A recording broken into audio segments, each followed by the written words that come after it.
After a long and thrilling winter sports season ended at Rupp Arena, the K105 crew now heads back outside as Donley Field hosts a out-of-region matchup between the Grayson County Cougars and the North Hardin Trojans. And a good evening and welcome into a very windy Donley Field for this evening's coverage of Cougar baseball on K105. Sam Gormley here with you for another spring sports season here. Usually we start about 2 weeks ago, but the basketball team going on the run that they did forced us to start a little bit later. And so here we are, ready to roll for another year of spring sports. As if you want to see our schedule, you can go to our K105 Facebook or Twitter accounts, and you'll be able to see the full schedule listed there. This will be our only game before spring break, obviously, since spring break starts next week. And then we really get rolling after spring break. I know our first softball game will be that first Monday after spring break, as the softball team, I believe, takes on Ohio County that evening. And, of course, we'll be here for baseball when they take on Edmondson and Butler as two of the big games on the schedule for this season. Tonight's matchup, though, is North Hardin and Grayson County. The Cougars 1-6. North Hardin enters the record of 5-4. Cougars trying to bounce back after a couple of losses in a row happening earlier this week. And really the biggest story for this Grayson County team has been, well, they've got a couple of guys who were on the basketball team that have now switched over and playing baseball, and they're finally getting their baseball eye back. And I think that's really important. Baseball is such a game of timing and, knowing when to swing and so on. And that takes a little bit of time to get that back. And you're seeing guys like Chase Ballnock, Brody Armstrong, and Spencer Langdon getting those moments back into it. And that's going to be really interesting to watch how they can continue to improve throughout the season. North Hardin on the other side, they took one on the chin last time out on Tuesday against a really good Campbellsville team, losing that game 14-1. That came just 24 hours after a huge win against Thomas Nelson, 17-2. It's a Thursday evening of baseball here at Donley Field. Coming up next, we'll run down the starting lineups as it's the Cougars and the Trojans here from Donley Field, as this is Cougar baseball on K105.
Welcome back to Donley Field, Grayson County and North Hardin here.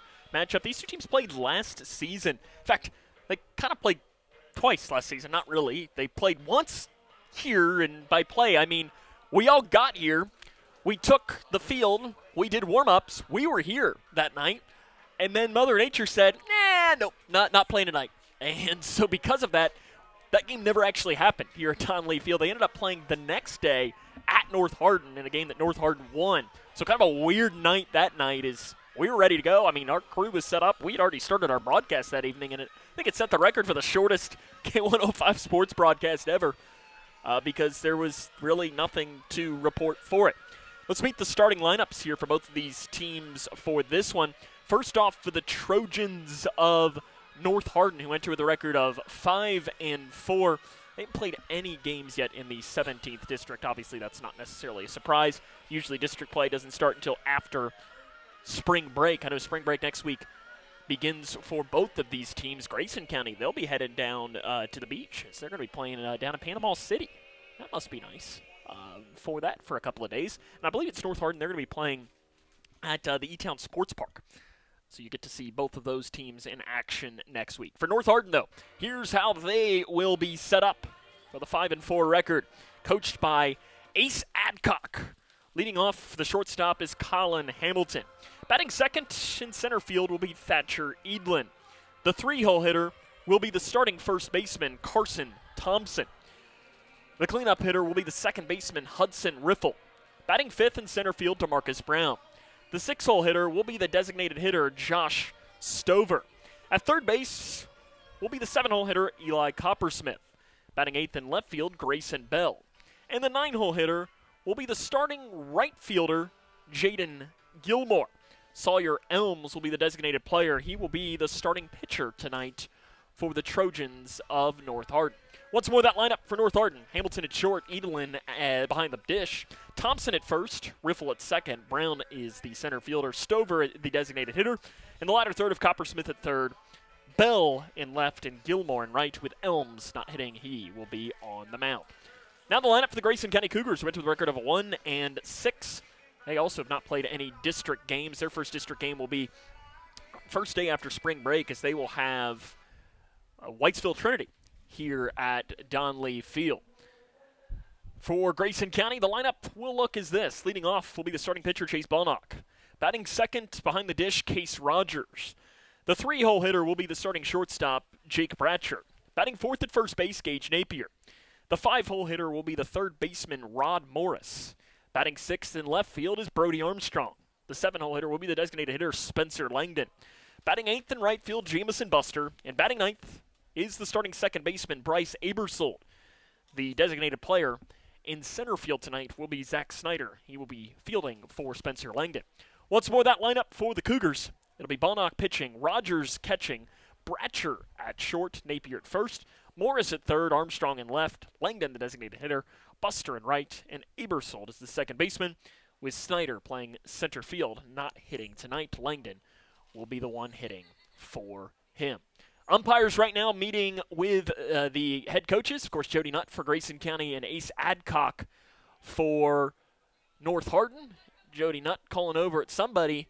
I got to figure out something here. I don't know really know. Oh, he's calling somebody for some extra assistance. Doesn't have the lineup. That's usually pretty helpful.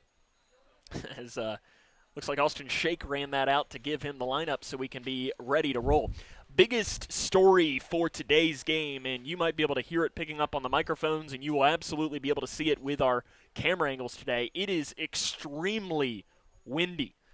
I know I'd seen beforehand that I think wind miles per hour could get upwards of 40 miles per hour this evening, and it probably is every bit of that. And the wind, for the most part, is blowing straight in from right field. Means that, Donley Field is not a home run park on a normal day, and it's sure ain't going to be a home run park here tonight, as you would really have to get a hold of one to get it out here today, as that wind is really swirling. But it is going to be a big factor tonight for these outfielders especially, because when that ball gets up, it's almost like we're playing at Wrigley Field. It's swirling in ways, and, watching warm-ups, you saw some interesting things that it just, I saw one that was hit up in the air to Zach Snyder, and he kind of had to take a weird pathway to the ball, presumably because it just moved as much as it did. It'll be something that we will definitely watch as this game goes along. Luckily, I know earlier in the week there was some concerns about rain and so on, but it appears that we're going to be okay for this game. I know the rain might be coming on a little bit later. Tomorrow's game, I know Grayson County is supposed to be hosting John Hardin. That one could potentially be a little bit more up into the air. But this one, we should, knock on wood, be okay for this one. You never can be too confident when it comes to this. As they just finished their meeting at the dish, so it looks like they're about to announce the starting lineups for both of these teams, and we are about ready to roll here from Donley Field. Grayson County and North Hardin should be a fun matchup here. Our first K105 sports broadcast of the spring sports season. As looking at our schedule for the year, again, you can find that on the K105 Facebook page. We'll be back on the 13th of April as softball will host Ohio County. And then we'll be back here for baseball on the 20th of April as the Cougars will host Edmonson County. And then that same week, we'll have two games, that Thursday and Friday, the 23rd and 24th, as softball will host Edmonson County and Whitesville Trinity in consecutive nights. We'll be back with baseball on the 27th of April against Butler County, and have more Butler County softball on the 30th of April. And then that Friday, we'll have LaRue County for softball. We'll also see baseball against Ohio County, softball against Owensboro, and baseball against Muhlenberg County and Warren Central as well. We also want to make sure we give best of luck to the softball team. They are on the road today as they are taking on Owensboro, as they are there. Give a shout-out to the track team there at E-Town High School today.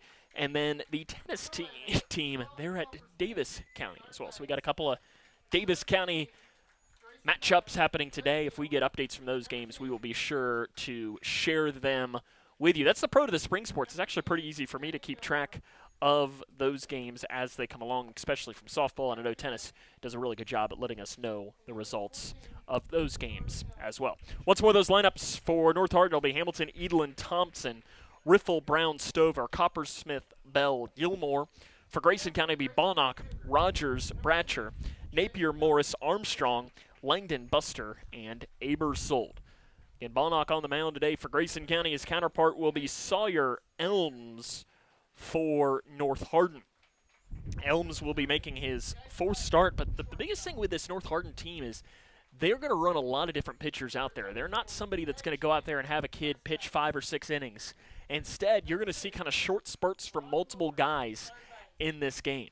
So how Ace Adcock uses his bullpen will be something interesting to watch, whereas, Jody Nutt probably would be loved to see Chase Bonnock go the entire distance for this game here today.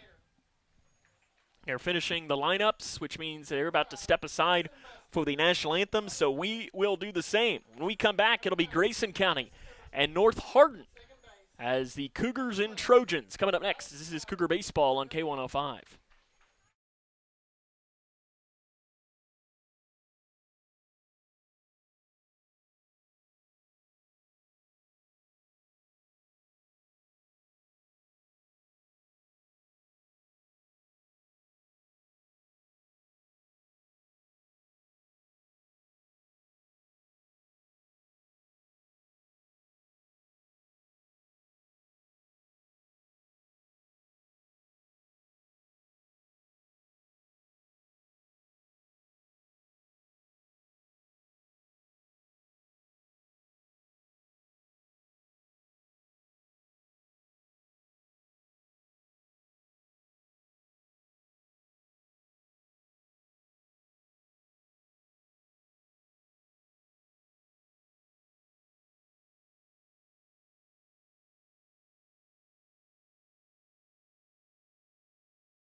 Welcome back to Donley Field, Grayson County and North Hardin here for you this evening, as should be a fun matchup for both of these teams. Chase Bonnock on the bump today for Grayson County, making his second start of the season. He made his first one back on Saturday against Webster County and was really, really good.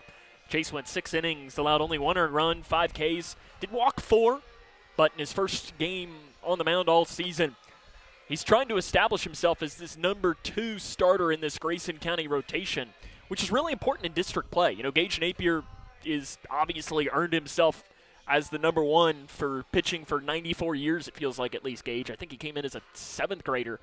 He's pitched a ton of baseball for Grayson. But that number 2 has been a question all season long, and Chase did a good job to put his name into the conversation on Saturday. And against a solid North Hardin team, this will be another opportunity here to see how it'll go for that. It's time for us to roll here. Bonnock against North Hardin here this evening.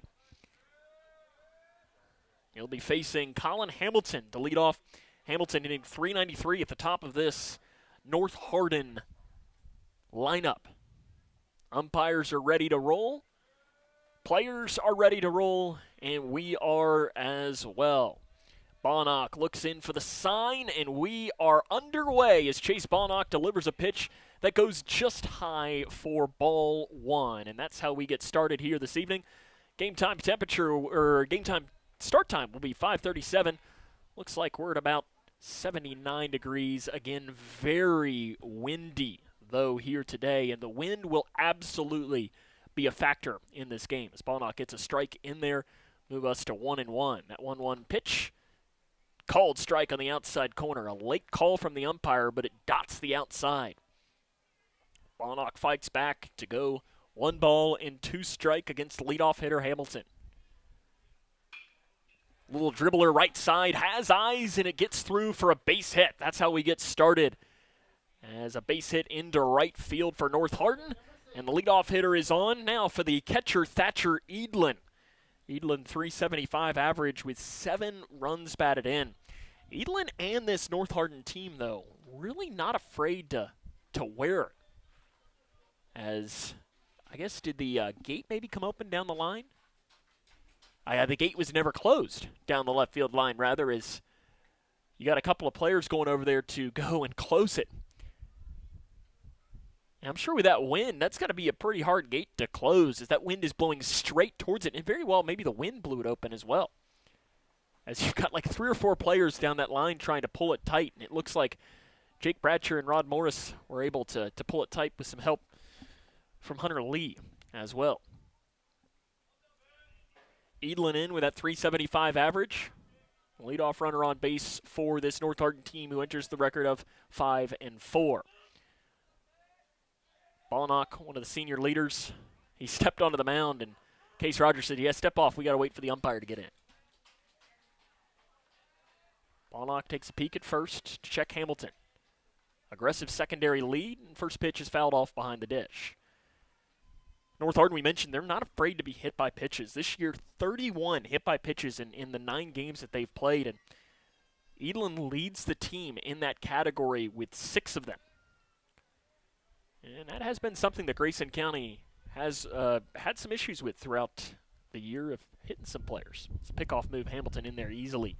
Gage Napier playing first for Grayson, Abersold at second, Bratcher at short, Morris will be at third, Rogers calling the balls and strikes. Fly ball left field, Armstrong has it read as the runner was off and running. Hamilton, he'll able to scurry back though, and that'll be the first out here of the first inning.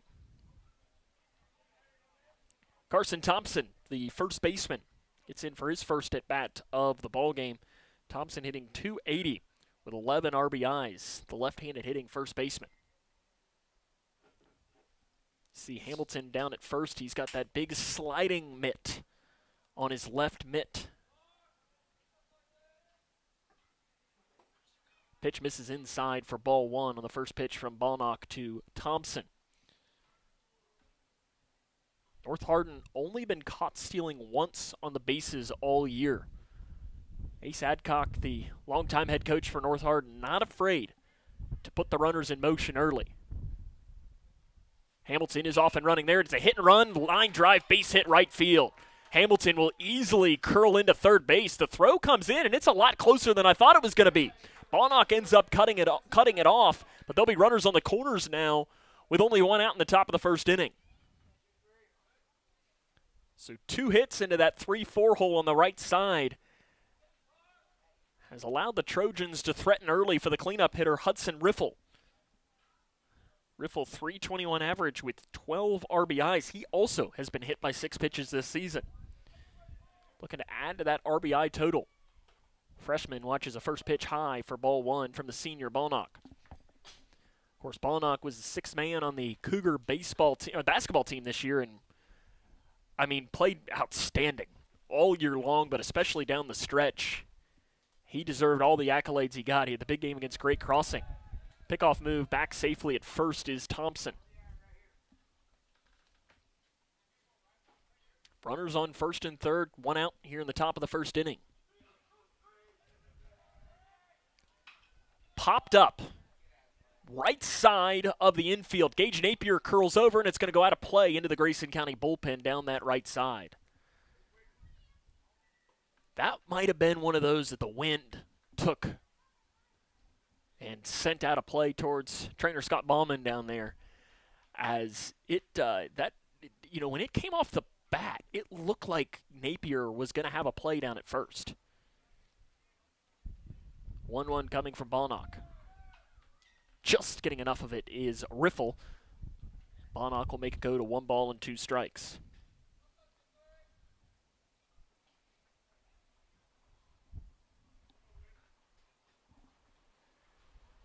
The wind again continues to pick up as that dirt blows around on the inside. Bonnock hits Riffle in the back, and the bases are going to be loaded. Riffle's 7th hit by pitch of the season.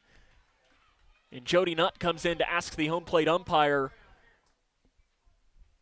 for an explanation there. I'm wondering if this is something about just how close Riffle was, and there was nothing illegal about what he did. As he gets the batter's box, and I think Nutt is saying that he didn't necessarily make an effort to get out of the way of that, and you're just never going to see that called from an umpire. It's a judgment call that they can make, but the batter does get the batter's box. Left-handed hitting center fielder DeMarcus Brown comes in a big opportunity early. Bases loaded. 1 out. Top of the first inning. Brown, .263 average with 4 runs batted in.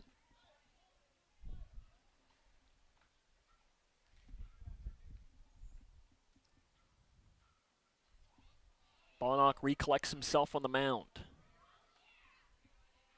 First pitch, swing and a miss. Blows one right by Brown at the pitch high. I tell you, when you see a swing like that, I think you go right back to it here. Go right back to the heat high. Instead he goes low, and Brown makes him pay. Fly ball left center field. Running over, Armstrong makes the play. Firing into home. It's going to be thrown up the first base line and cut off by Bonnock. The sacrifice fly will play to run, and North Hardin leads the game 1-0. Armstrong came up firing. The other runners stay put, though, at first and second. Joshua Stover steps in, .250 average. He's the DH. Pickoff move back at second. Thompson in there safe. North Hardin leading 1-0. Bonnock trying to make sure that no further damage comes along in this inning. Takes a peek, delivers a pitch, and throws it to the backstop. Both runners will advance on the wild pitch from Chase Bonnock. And now you're in a very dangerous situation here, even more for Grayson County. Trying to make sure you get out of this inning without any further damage. 1-0. Hits him in the back. Another hit by pitch. That off-speed pitch is just not working right now for Bonnock. He's not able to find it. He's trying to pitch inside. He's just going way too far inside. Eli Coppersmith, the third baseman, only his 3rd plate appearance of the year. He's 0 for 2 this year. Getting the start today at 3rd. Bases loaded again. Swing and a miss at the pitch outside.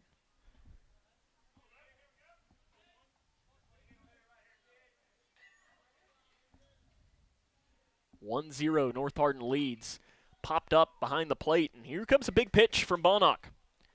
Trying to strand the bases loaded in the first inning. If you can get through this inning with only 1 run allowed, you're going to be feeling pretty good. 0-2 comes high. That's a good pitch there with the bases loaded, too, and you're ahead in the count. I think you can work with 1 more, and then I think you got to go at him. Goes outside, trying to get Coppersmith to chase. He does not.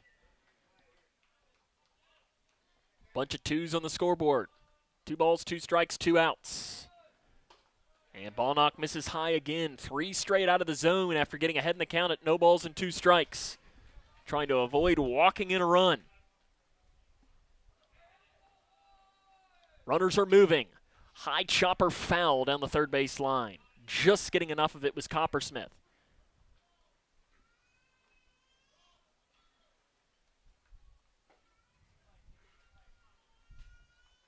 This will be Bonnock's 23rd pitch in this first inning. And it's a big one. Runners moving again. Swing and a miss. He gets him out, and Bonnock gets out of that inning without any further damage. North Hardin, though, does get 1 run. And it is North Hardin 1, and the Cougars are coming up, as this is Cougar Baseball on K105.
Grayson County trails 1-0. So we head to the bottom of the first inning here at Donley Field.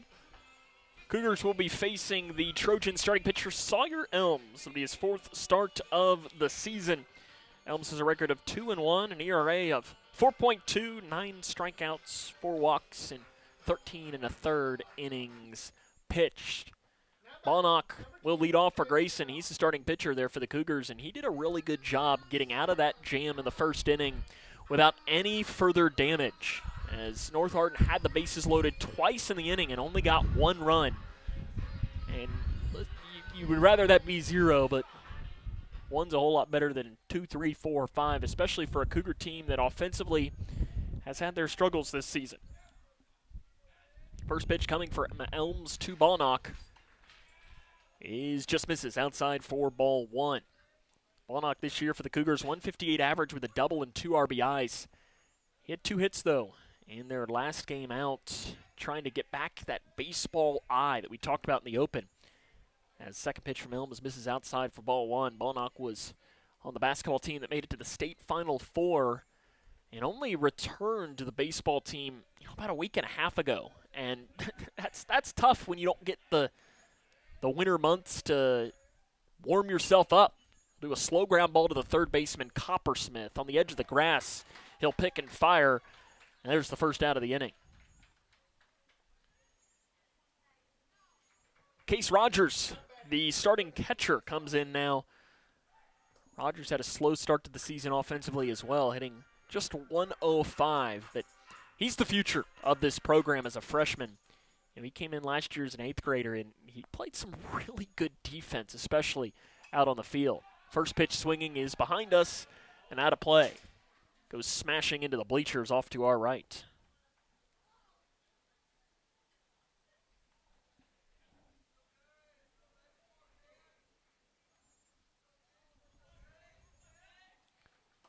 Rogers watches the breaking ball in there for a called strike. He's behind in the count now with no balls and 2 strikes against the senior starting pitcher, Sawyer Elms.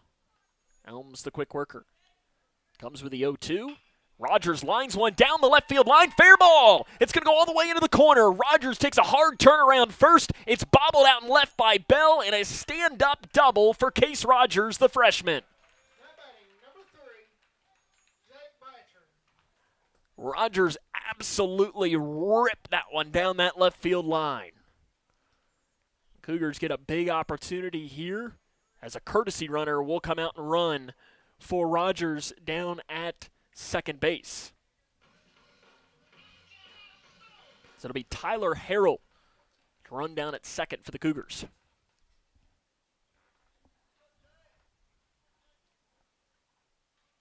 Harrell, one of the freshmen on this team, and he's got a big lead down at second. Bratcher comes in to hit for Grayson County. 261 average with a couple of doubles. First pitch, called strike, dropping that breaking ball in there is Elms. That spot that he put that in there, as it kind of sweeped and landed right in the middle of the plate on the outside edge. That's one of those pitches you got to be ready to hit if you're Grayson, because it hung. And that outside pitch is one that Bratcher could absolutely rip. Goes to the fastball this time, and Bratcher fouls it off. Cougars trailing 1-0 here in the bottom of the first inning. As they come in with a 1-6 record, trying to pick up only their second win of the season. Elms a long look into Edlin, the catcher. Takes a peek at Harrell at second.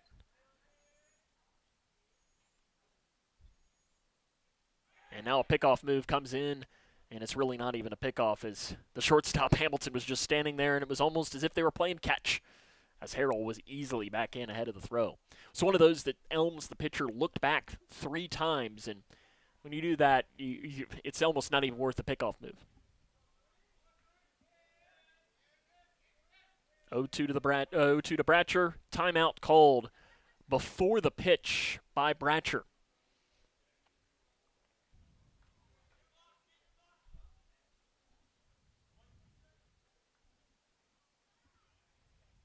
We'll do it again. Runner on second is Harrell.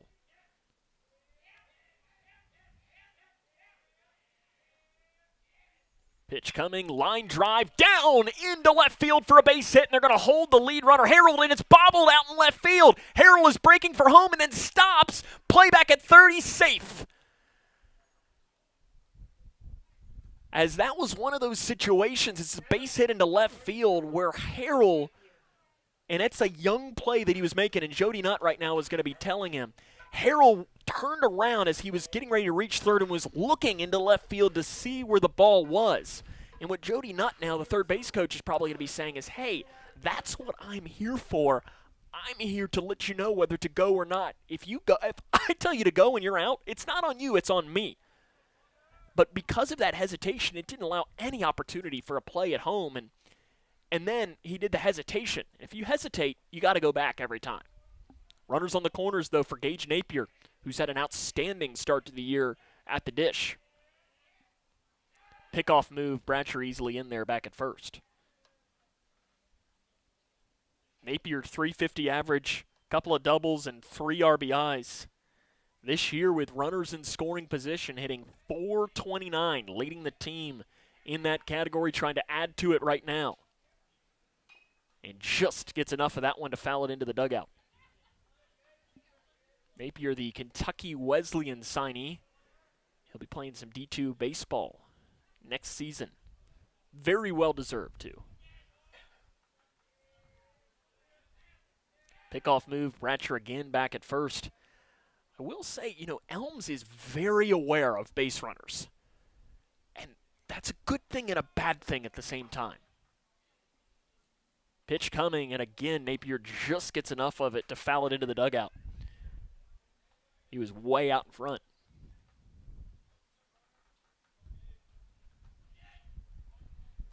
No balls, 2 strikes, 1 out. Runners on the corners. Cougars trail 1-0 here in the first inning.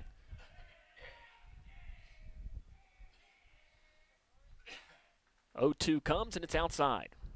Good eye by Napier to watch it as it darted into the left-handed batter's box.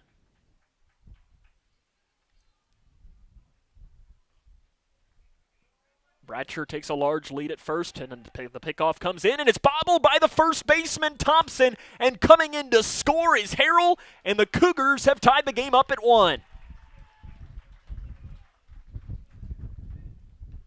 You'll take it however you can.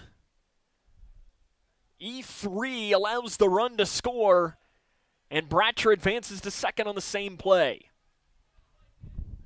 Now Napier gets another opportunity here. 1 ball, 2 strikes. 1 out. Pitch fouled off towards us here in the press box. Thank goodness for that net. I don't know that anybody up here I trust to catch it with me.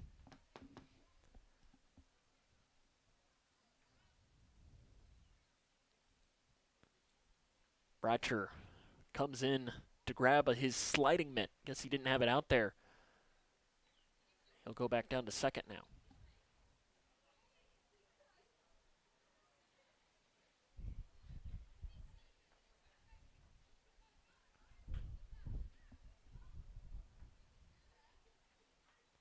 Bratcher taking his time, putting it on down there at second. And here we go. 1 ball, 2 strikes, 1 out. 1 run has already crossed the plate for both teams in this first inning. Grayson trying to add to their lead, or add to it here in the first and trying to give them an early advantage. Elms the pitcher. Bratcher the runner at second. Napier the 1-2 pitch coming. Another pickoff move, and Bratcher is in there easily.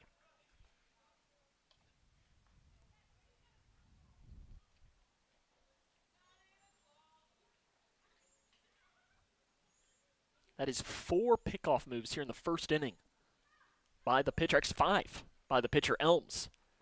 In the dirt, bounces away. Bratcher thought about it for a second, but ends up heading back to second base. 5 pickoff moves in 1/2 inning is a lot. And that might be an Ace Adcock philosophy for North Hardin.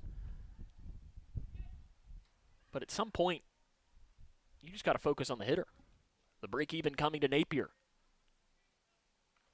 And Napier's slow grounder to the shortstop, Hamilton. That'll advance Bratcher down to third, but Napier is out at first, and there's 2 down here in the bottom of the first inning. Now batting number 2, Rod Morris.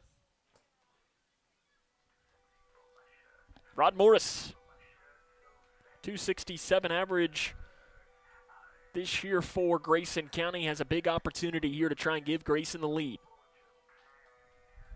Brody Armstrong awaits in the on-deck circle. North Hardin stranded the bases loaded on their own in the top half of the first inning. They're trying to strand a Grayson County runner in scoring position in this half inning, as the first pitch to Morris is outside for ball 1 from Elms. Bratcher is doing a lot of dancing down at third, trying to get in the mind of Elms. Drops a breaking ball that misses low, and big hitters count coming from Morris. It'll be 2 balls and no strikes. 1-1 here, bottom of the first inning, 2 down. Another one, misses low. Now you got the question, do you green light Rodney Morris? Or if they'll red light on the 3-0 pitch. It is a red light, and it's in there for a cold strike. What Bratcher's doing down at third, though, is he is just almost practicing his prom dance moves beforehand, just going back and forth, trying to get into the mind of Elms, who has clearly had a knack for throwing over. Breaking ball in there for a called strike, and that'll make the count go full here to Morris with 2 down. And they are not holding Bratcher on at all, so he can take really whatever lead he wants. 3-2 pitch coming, 2 down.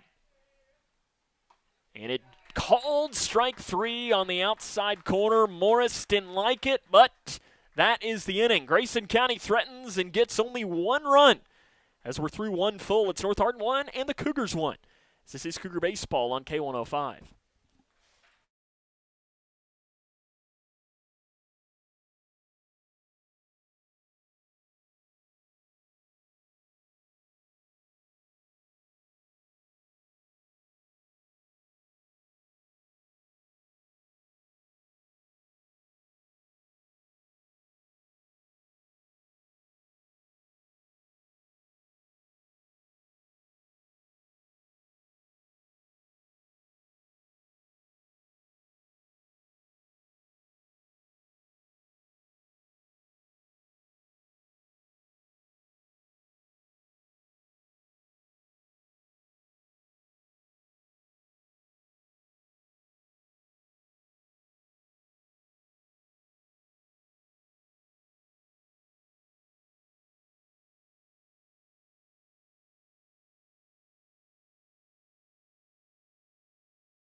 Tied at 1 as we start the second inning. Grayson County and North Hardin here at Donley Field.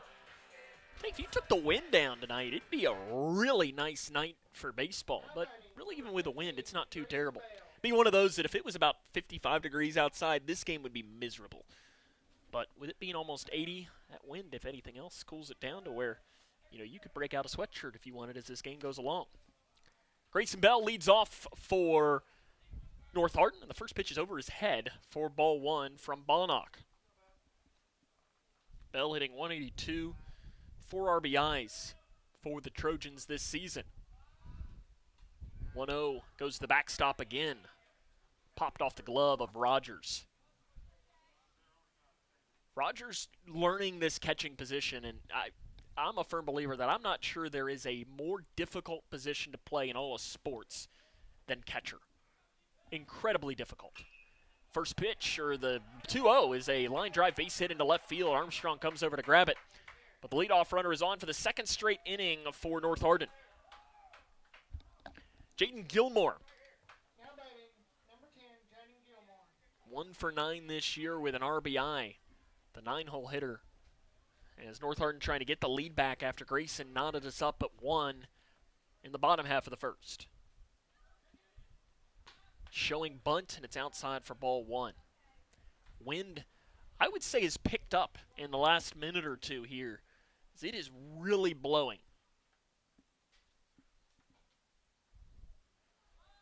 Bunt missed. Back pick to first, and the runner is safe. If you know me, you know I'm not necessarily the biggest fan of the back pick, but Bell was almost caught napping. As 1 ball and 1 strike. Pickoff move safe is Bell at first. Napier doesn't even make a tag.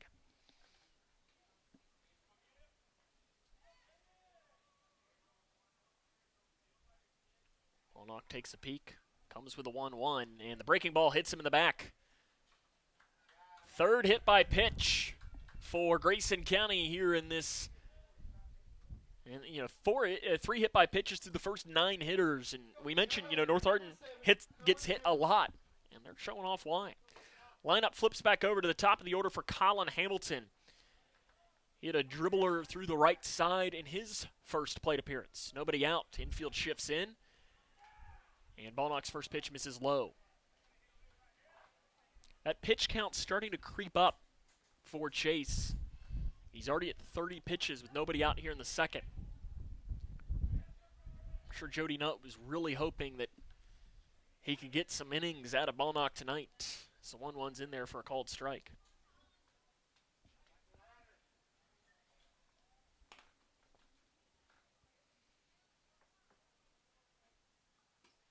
Goes to the backstop off the glove of Rogers on the pitch low. And that'll move the count to 2-1 strike, and both players will advance on the pass ball.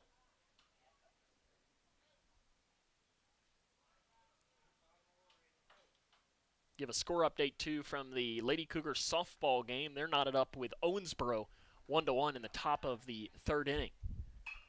Ground ball, base hit up the middle. 1 run will score. They're going to wave around Gilmore as well. Snyder's throw will be cut off by Napier, and it is 3-1 North Hardin. They lead the game now. On the ground ball up the middle from Hamilton. Now batting number 6,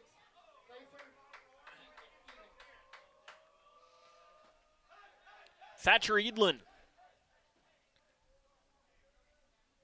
0 for 1 tonight.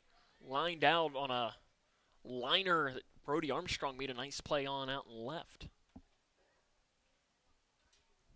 It's 3-1 now North Hardin in the second inning. Those pass balls come back to bite. Probably would have only scored 1 run. Maybe not even that.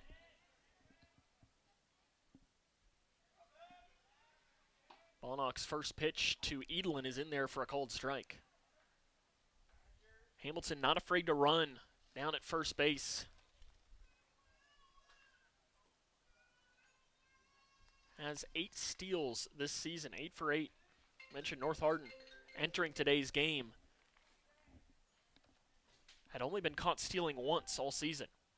And there comes an attempt for Hamilton. It's not a great throw by Rogers as it one hops, and Bradsher picks it up on the ball, and Hamilton gets a steal.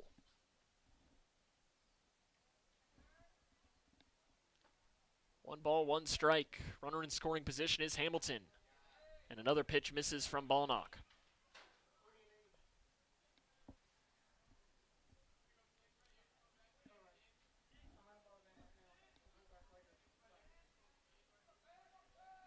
Another bunt shown. It's right in front of the plate. Picked up by Balnock. He has to pump twice and goes down to first as Abersold, the second baseman, comes over to cover. But the sacrifice bunt advances the runner down to second. Goes 1-4 on the putout, or rather to third, is Hamilton, and he's 90 feet away from an insurance run here in the second inning already. now batting number 22, Carson Thompson.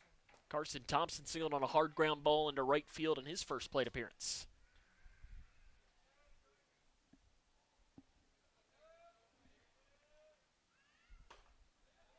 Inside, ball 1.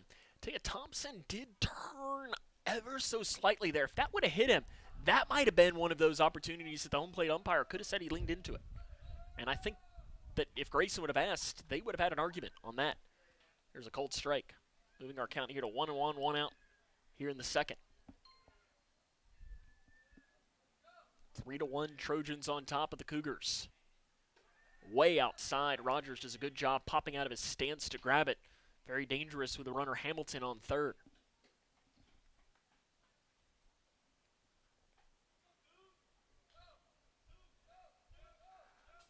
Swing and a miss. He fools Thompson badly, evening the count here at 2-2. Nice crowd has piled in here this evening, though, on both sides. Break even comes, and it's high, and the count goes full. The Grayson County faithful down to our right, and the North Hardin faithful over to our left. 3-2 pitch. Line drive into center field. Snyder will let it drop in front of him. That's going to easily plate Hamilton, and it is now 4-1 North Hardin. Now batting number 23, Hudson Rifle. Riffle in now for North Hardin.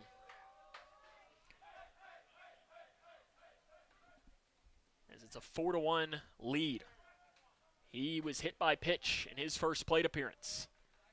And it's a ground ball, diving stop made by Morris. No, it goes past his glove and into left field for a base hit.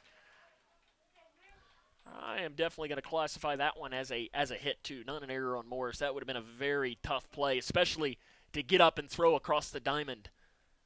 It'll go down as a base hit, and right on cue, North Hardin has runners on first and second now with only one out. DeMarcus Brown, he had a sacrifice fly in his first plate appearance.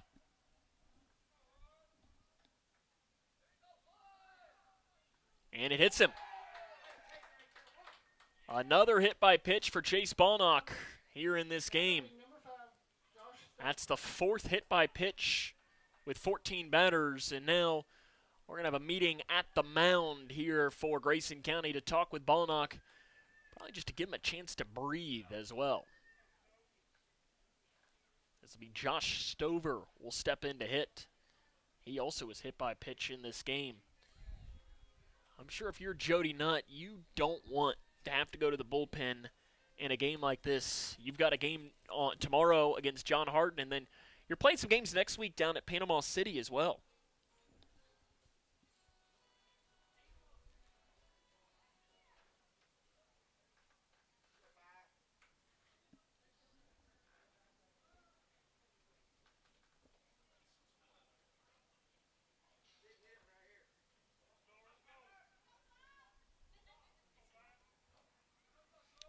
Bases loaded here in the top of the second inning. 4-1 game. And that pitch just misses high. That's probably one of those that Balnock would have said, man, Blue, help me out. And maybe if this was the majors, swing and a miss at the pitch outside, you'd have seen Case Rogers tap his helmet on it. We're probably a few years away from the ABS coming to the high school realm, though. I think we're a couple of years away from that, at least. And by a couple, I mean probably 30 years. 1-1, ground ball. Morris can't get it. In the hole, Bratcher will throw back to third, and Bratcher runs into the runner at third who's able to stay on base. That'll be an infield single for North Hardin and makes it 5-1. Now batting number 11, Eli Coppersmith. Riffle did a good job staying on base. It's Coppersmith. He struck out in his first plate appearance. Misses outside. First pitch from Balnock. This next one will be his 50th pitch of the game. He was only one out in the second.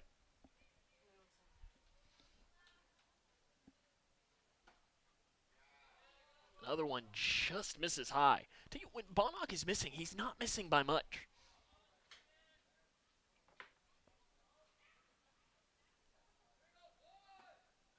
That one drops in there for a called strike.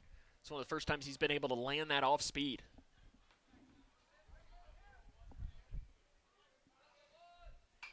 Goes back to it. Slow grounder to the shortstop, Bratcher. He'll go to third to get the lead runner out. Ooh, they're going to call him safe. The runner is called safe at third, and I'll tell you, from my angle, it looked like he was out. The fielder's choice will allow it. Bratcher is asking the umpire what he saw. He's going to ask the home plate umpire to come in. Jody Nutt coming out, too, for a conversation with our field umpire. Now, we couldn't tell whether the runner, whether Morris kept his foot on the bag or not, but it looked like it from this angle. Now, obviously, the umpire had a whole lot better angle on it than we did. So everybody is safe. That does go down as a fielder's choice, though, and makes it 6-1.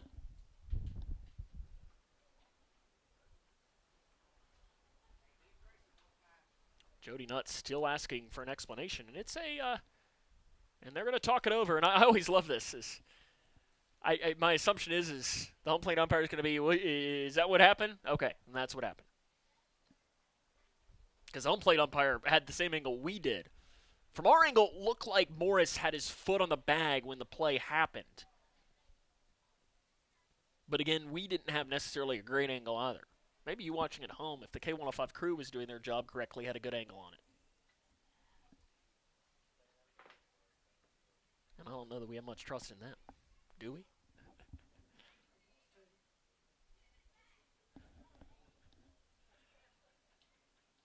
Now the plate umpire is going to go and talk with Ace Adcock.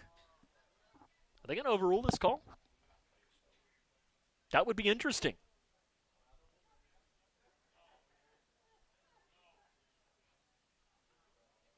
Let's see. Out. They do. They overrule the call. Wow. And Ace Adcock not happy. That does still score the run, but there's now 2 outs in the inning.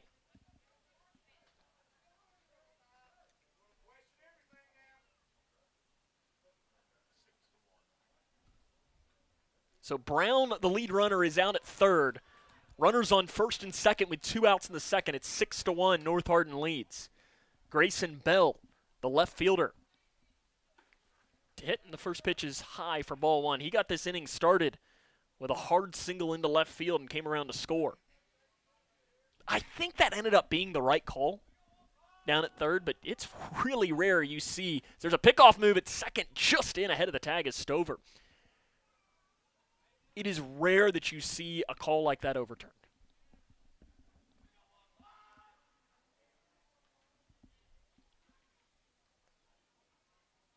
1-0. Swing and a miss. Blows it by Grayson Bell. Bonnock trying to get out of this inning without any further damage. It's 6-1.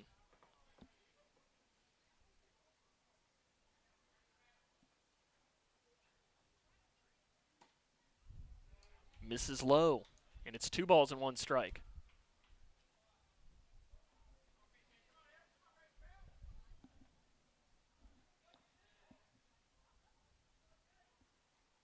Another pickoff move in safely. Kind of an awkward slide by Stover down at second.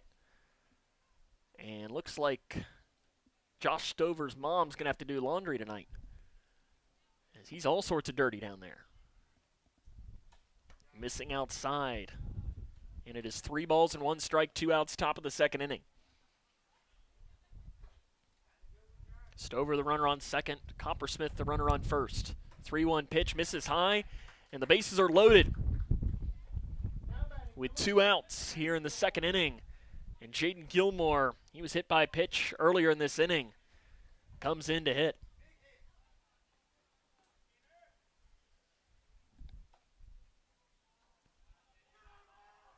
And that pitch apparently missed. From our angle up here, it looked like that one was right down Broadway. 1-0. Goes right back to the same spot, and it's a ball again. That's tough. That's really tough for Bonnock. I know we're a little high, so we don't have the greatest angle, but as far as that was over the plate, it looked like a strike from our angle on back-to-back pitches. Bases loaded, 2-0 pitch. High fly ball into left field. Backing up is Bratcher, the shortstop. He calls it, and that is the inning. North Hardin, though, does get runs. They had 5 in the top half of this inning. 5 runs on 5 hits, and we head to the bottom of the second. The Cougars find themselves a deficit as they trail 6-1. This is Cougar Baseball on K105.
Welcome back here to Donley Field, where we have a very special guest joining us here. I don't know how many innings you're going to do, maybe just a half inning, or maybe you just want one at bat with the guy that's coming up. I don't know, man. Assistant coach Brett Johnston of the Cougar basketball team, the Final Four Cougar basketball team. Yes, sir. Yes, sir. The smartest Johnston on staff, right?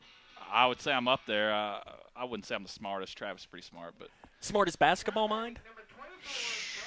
yeah, probably. He's not listening to this, though. No. Kelsey had her surgery today on something, and he's taking care of her right now. He ain't been texting for a while. At least he should be. You would think. It'll be Brody Armstrong to lead off for Grayson County as they have a 6-1 deficit. Armstrong this season hitting .214 for the Cougars with a couple of RBIs and 2 runs scored. The first pitch is fouled off. Good cut. Good cut from 24.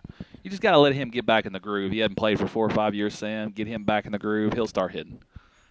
Well, listen, if there's one thing we know about number 24 out there, he's a gamer. And the first pitch is a fly ball down the left field line, and that is going to be a foul ball. I mean, he's competitive, Sam. He was talking to me last night on the phone about how it's been a little bit of a struggle so far, but he's really into this baseball thing right now. So I think he'll work it out. And what's he hitting for us right now? .214. .214. What's he in the order? He's hitting 6th. 6th. So I mean, he was 8th or 9th. He's already making his way up the order, so he'll be fine. Has he got the headband under the helmet? I wish he would, Sam, but I don't think they're allowing it. And he sends one right back up the middle, and that has eyes. Backhanded by the second baseman. Riffle beats it out. He's got speed, Does Sam. Brody Armstrong. I've seen that before. He's got speed. He's got all sorts of speed, and it's an infield single. He's going to be probably calling you later thinking you missed it, right? Yeah, like I told you, I'll let all the viewers know. I missed one at-bat, and he called me after the game giving me a bunch of crap about how I missed one at-bat. But let's see this other guy coming up right here. Spencer Langdon comes in to hit. He's 3 for 8 this year. Does lead the team, though, with 5 walks. Got a good eye. Good hand-eye coordination. What do you think of those batting gloves? I'm Those not things are quite lime sure green. what to think. And he just gets enough of that one to foul it off. Talking to his dad, don't know where he got the lime green Hulk gloves. For one, they go like halfway up his arm. Hey, 3 for 8's not bad, so he's doing something right. I thought for a second they were going to intentionally walk him there. Maybe they heard number 2 can get out there and play. Of course, these two teams, I mean, there was a point where you thought maybe North Hardin would have been your opponent in the Sweet 16. But then Taylor County took them out in the 5th Region Championship. And I mean, it didn't really matter as Brody Armstrong is off and running, pitch low, head first slide. Armstrong is in there. I like being aggressive, especially with the speed of Armstrong. Listen, Brody probably going to think he's going to steal third now on this pitch, isn't he? He could. He's got the speed. We'll see the jump he gets, but right now I'm trusting Langdon here. I think he comes up big with a hit. We need something to rally us right now. Got 1 RBI this year. Looking maybe for his 2nd. Long look in for Elms. Takes a peek back at Armstrong. Boy, he's got a big lead. And Langdon, hard ground ball to the shortstop. Hamilton, they're going to throw down to short and try to get Armstrong and ends up tagging him on the helmet. Smart play by the shortstop there, man. Smart play. Armstrong was off and running on contact, and Armstrong is out down at third. He's trying to plead his case, saying he might be safe. He's maybe thinking, hey, if I just stay here, will they not catch it? No, the umpire says, yep, that was you're a smart going to heady play by the shortstop there, Sam. Go to third, get the out. And I give Brody some credit. He at least made an attempt to get out of it. As it is a 6-1 North Hardin lead here. And it'll be now Jamison Buster, really good athlete, up to hit for the Cougars. Buster hitting .333 with 3 runs scored. That one is a called strike, low and outside. Just from what I've watched, Sam, just struggling to score some runs early in the year, but I feel like all it takes is one game to get us started, and maybe the floodgates open up, but that's a tough one there, Armstrong getting thrown out at third. Got good speed on first, though, as well for Langdon, as that one misses outside. You starting Spencer here? Yep, I'm being aggressive. We're having a hard time getting the bats going. We got to stay aggressive on the base pass, and I like this situation to steal here. Now, who's faster, Brody or Spencer? Probably Brody, Sam. What about with the ball? That's Spencer, no doubt. Brody thinks he's faster, but that's well, Spencer. I mean, swing and a miss there to make the count go to 1 ball and 2 strikes. Is there anybody in the state that Brody thinks is faster than him with the ball? No, especially when he takes off with his head down dribbling. We had to get on a few times about that. What about a runner from the free throw line in triple overtime? 1-2. Down the first base line. Just foul. Just barely foul for Buster. I mean, it was foul by mere inches. That's one of those that when you're struggling to score, it's just like, man, it's that close. Just nothing going our way right now. Give Buster another chance here. Had a few bounces go against us down the line, and then we don't get that one. It's just tough. Tough to manufacture runs. And when it gets down the line, Spencer at least gets third. And knowing his speed, if it rattles around there, he might be able to wrap it all the way around. See if Buster can put one in the gap here. They're playing really in on him, using that wind. And it's low. You've been out there. It's real windy, isn't it? Very windy. It wasn't as windy as the first day we came out, but that was a day where there was a tornado. I'm pretty sure there was a blizzard the next day, but it's still pretty windy. Welcome to Kentucky. Break-even pitch, and Langdon is out. He's picked off down at first. Caught him napping. Good play, man. Brody getting thrown out third there and Spencer getting picked off. That's just a little bit of the inexperience, not having the feel back of playing, sitting out 4 or 5 years. But like I said, that'll come as the season goes on. 2 balls, 2 strikes, 2 down, bottom of the second inning. Jamison Buster now with the bases cleared. And it misses high. Count goes full here. Cougars got that 1 run in the first inning, but that 5 spot for North Hardin is the difference that happened in the top of the second.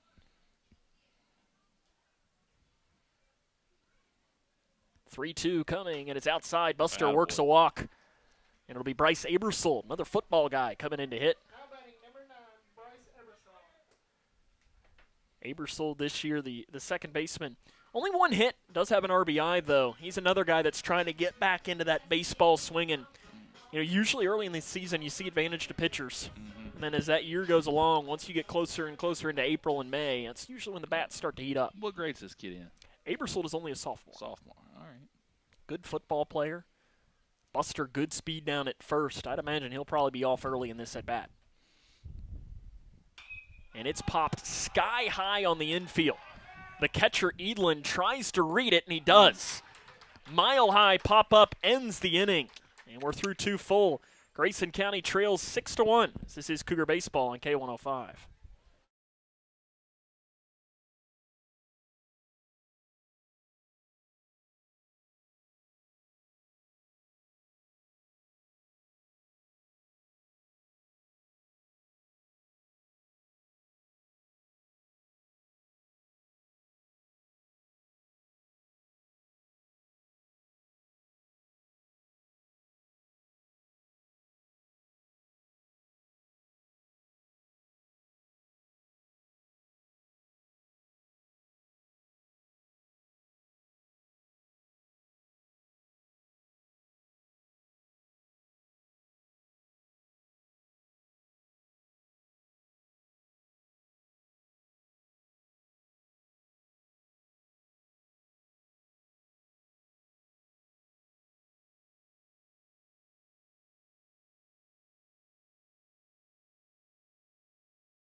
Grayson County is a new pitcher here in the third inning. Now batting number 7.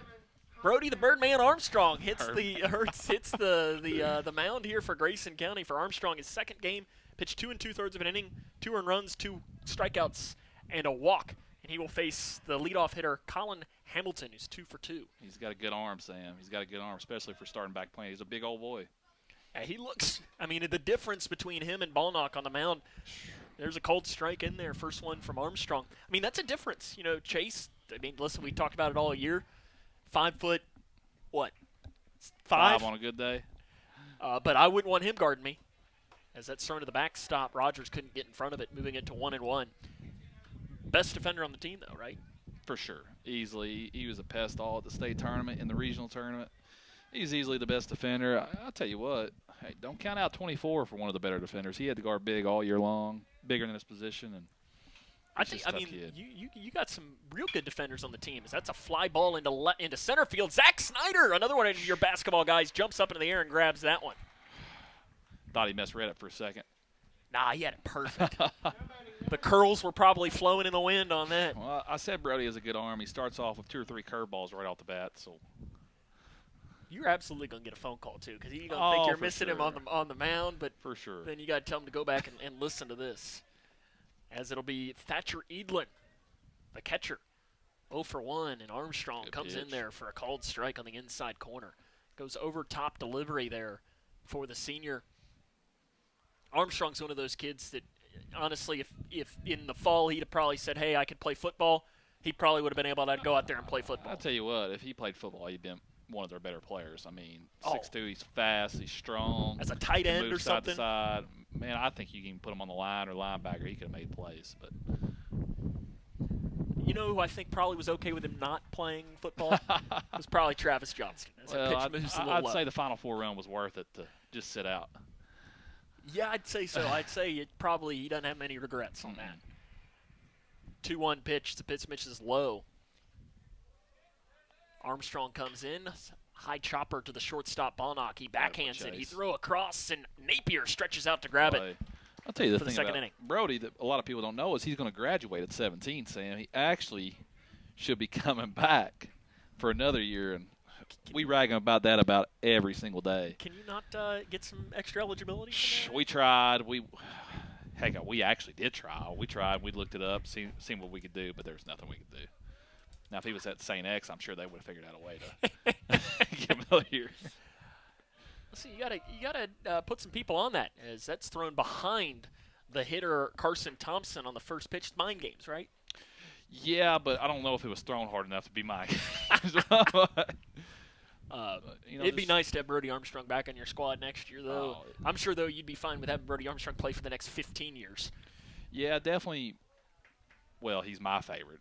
I know I'm going to make a lot of our former players mad, but I've told Brody this on the side. I'm like, you're the favorite player we've had the blessing to coach, and he's definitely going to be missed from now until we stop coaching.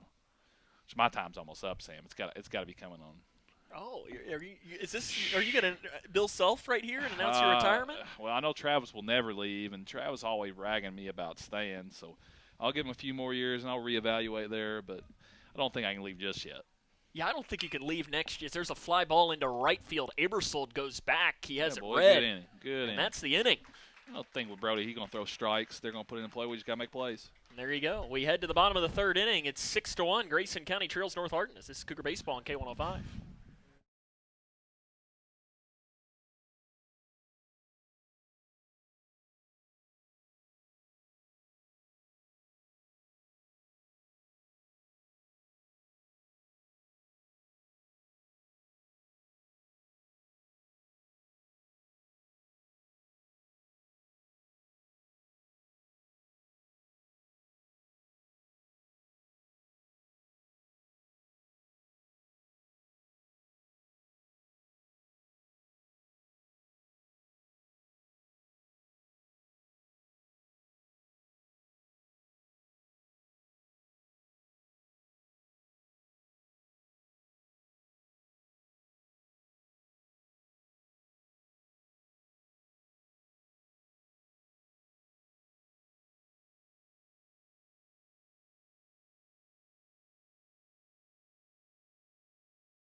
Chase Bonnock leads off for Grayson County in the bottom of the third inning. 0 for 1 today with a ground out to the third baseman. Trying to put you to work up here. Oh boy, I didn't realize we got more. Do I need to get another headset out to get more loyalty here? Here, see, I'll grab another one out here. We'll just roll it all the way. We got more royalty coming up into the booth here. You know, he should be PR trained, you'd think. As it'll be Bonnock to lead off, and the first pitch is a little dribbler right side. That's in the hole. Bonnock going to try and show off his speed. The throw down to first. Out by half a step. Just getting Chase Bonnock. Nice play covering for the catcher. Inches, Sam. Just not getting nothing go our way. We also have joining us now in the booth, Joseph Decker, the Joe Show, joining us. What's up? I know Brett was telling me that you were wanting to come up here and join us. So, the basketball aficionado, right, of the KHSAA. What do you know about baseball? Well, Sam, I'm just happy to be up here today. It's good weather, a little windy, but we got a good baseball game here between the Trojans and the Cougars, who was kind of the predicted first-round matchup of the state tournament, but you never know how the fifth region's going to go. We were just talking about that. North Hardin, pretty darn good basketball team this year. They were. Carry on Berry, man.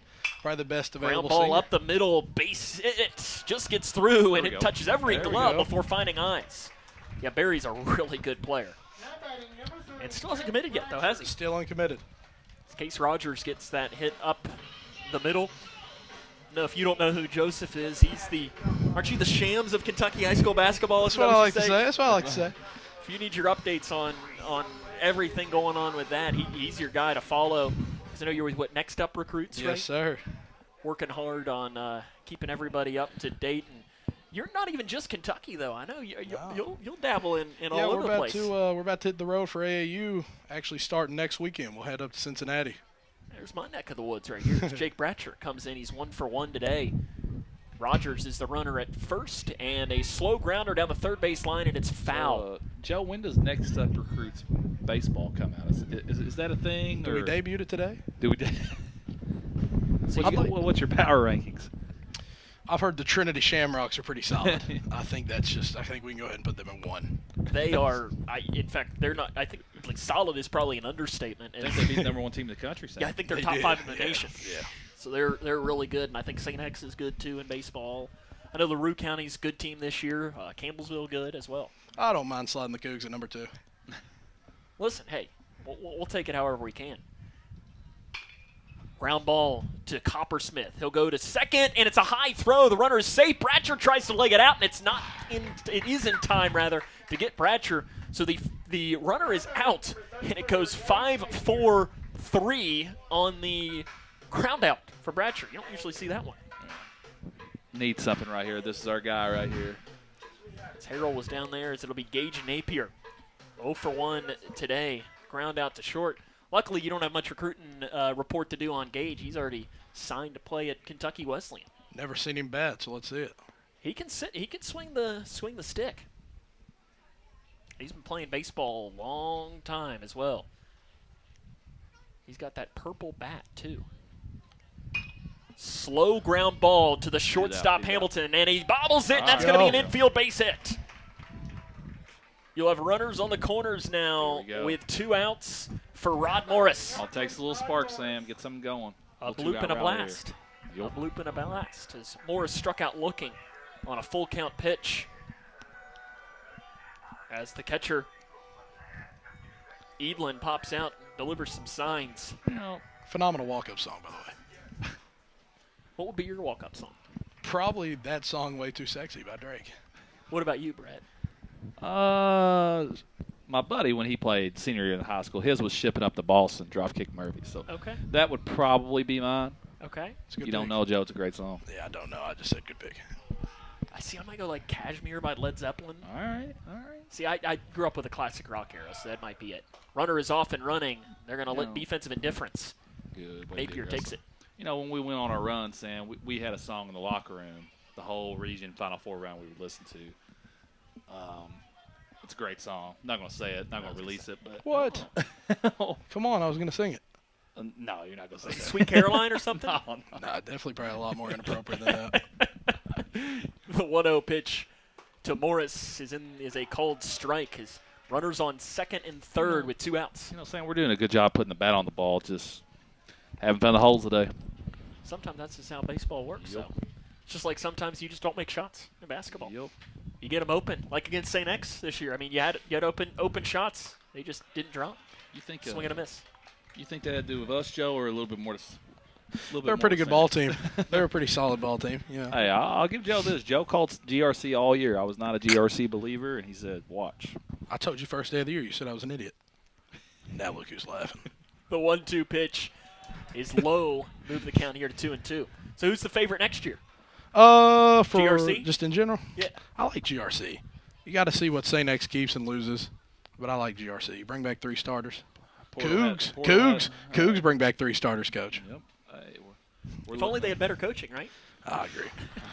Well, the assistant coach is the head coach. Travis doesn't do too much.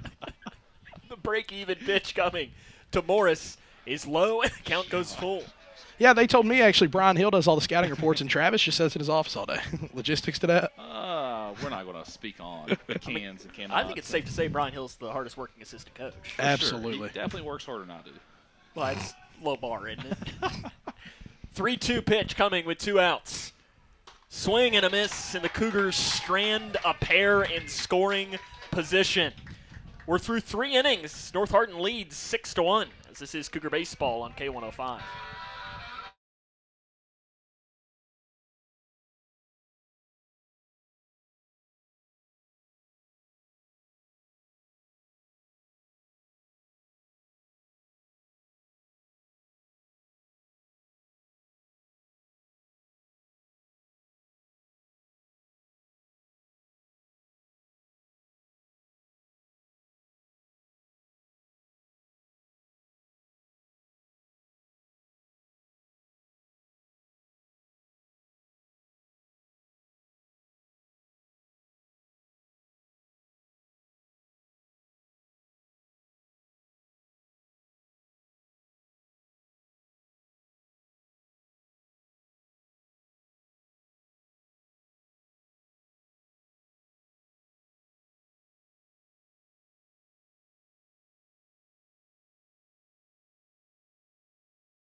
Welcome back here to Donley Field. 6-1, North Hardin leads.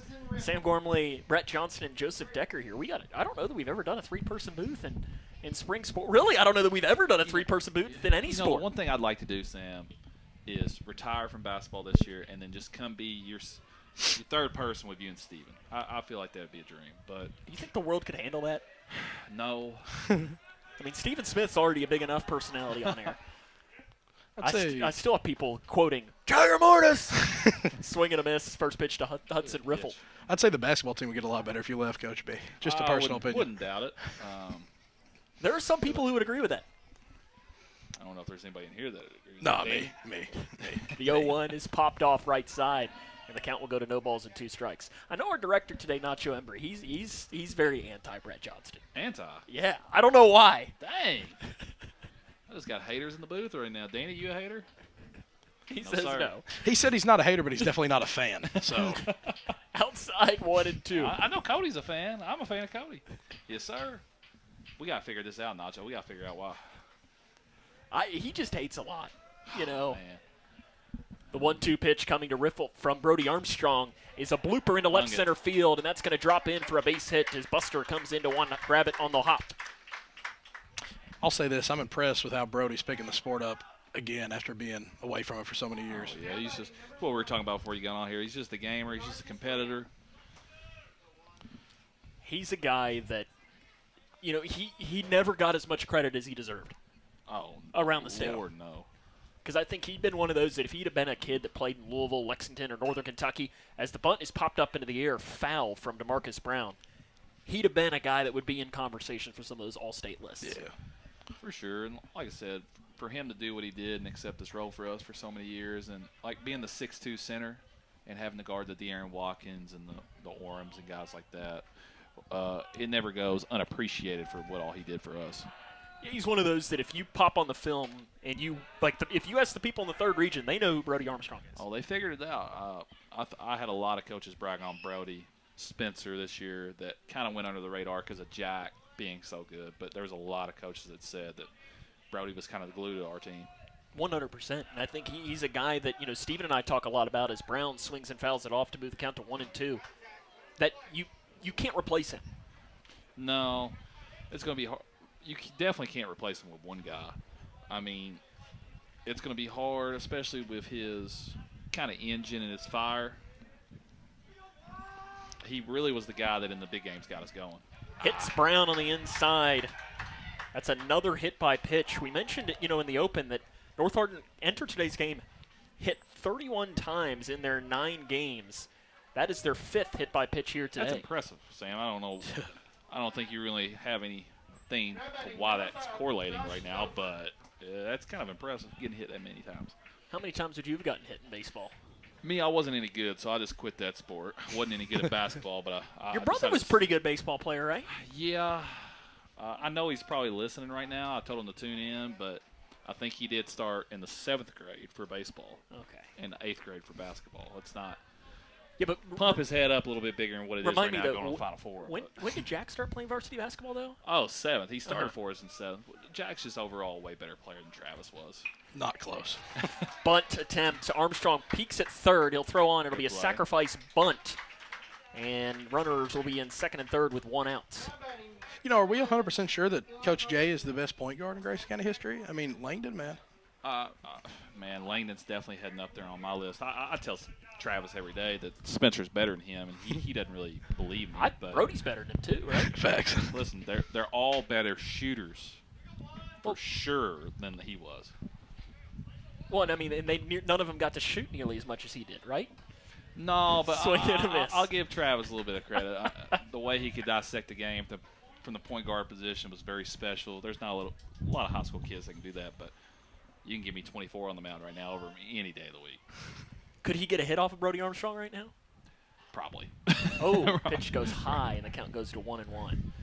I'm just waiting for us all to get a text message here. As Jake Bratcher sees something from Brody Armstrong, he wants to do a full conversation now as he's calling in Case Rogers as well. Jake, one of the senior leaders on this team, he came in and played some good quarterback for the football team as well for Grayson County this season and did a good job. And he saw something. He's talking with Brody right now on the mound. I really wish they could let him wear the headband out there.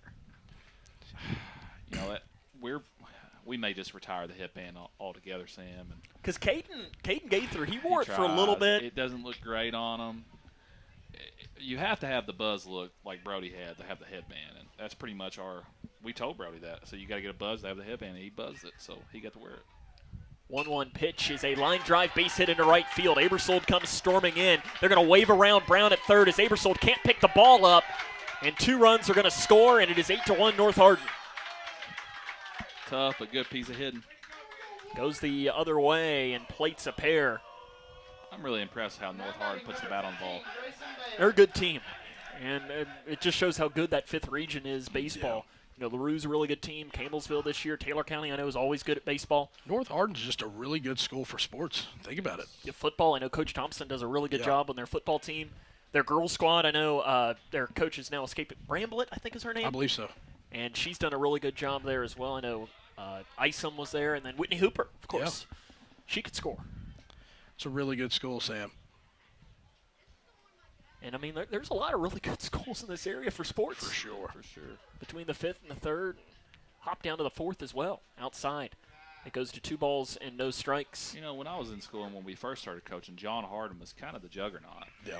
And they've kind of fell down a little bit, and they've kind of dispersed the kids to the other schools. But John Hardin pretty much dominated the 5th in the basketball. But they got some good girls on their team right now, including Charlotte McCurry, who I think only averaged, 30 a game last year? McCurry's daughter? It is. Oh, okay.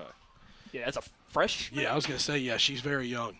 Oh, you talk about fifth region girls. What about the Diener girl? She's a freshman as well. It is, yes. Gatorade Player of the Year. Cold strike. Already got 3 D1 offers. Something tells me she's going to get more than 3, too, by the end of this. I would say Kentucky would be beating down the door for both of them pretty soon.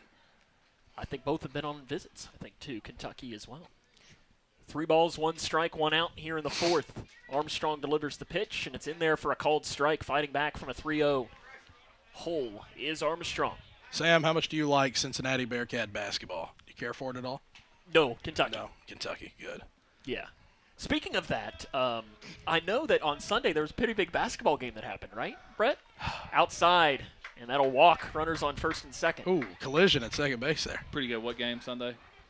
The Elite Eight game, right? Did it end okay? Yeah, I thought you were going to bring up the Reds beating the Red Sox. That's what I thought you were going to bring Oh, up. I mean, I wasn't going to be, We too traveled harsh up to there, you. and it just so happens Joe here is a Dig fan. Yeah, so. I think Oh, this- what? yeah. Oh, I think it's this almost is- like I yeah. might have known that. Oh, Yeah, what? well, I Joe's guess having Joe's PTSD. done on air today. But, so there you go, Brett. What's your favorite shot, Martis or Mullins? Martis. No doubt about it. Because, Sam, if Martis missed that, we're not winning overtime. No shot. I don't we're think so. done. We're donezo. Not winning overtime. And I think Davis County is in the Final Four. Mm-hmm. I would like to say an underrated shot on the year. Can we talk about the top of the key pull-up 3 from Jack against Great Crossing? I think it's Huge. 4th quarter top. Biggest play of the game. Yeah, and I think that just shifted momentum. Tell you another guy that hit some big shots throughout the run. As the 0-1 pitch is in there for a called strike to Jaden Gilmore. He's 0 for 1 today, hit by a pitch and a pop out to the shortstop. He's the shortstop, Number Chase 10, Baumock. number 10. Hit some big Shoot. threes. I mean, he came up big in every game that mattered down the stretch, Sam.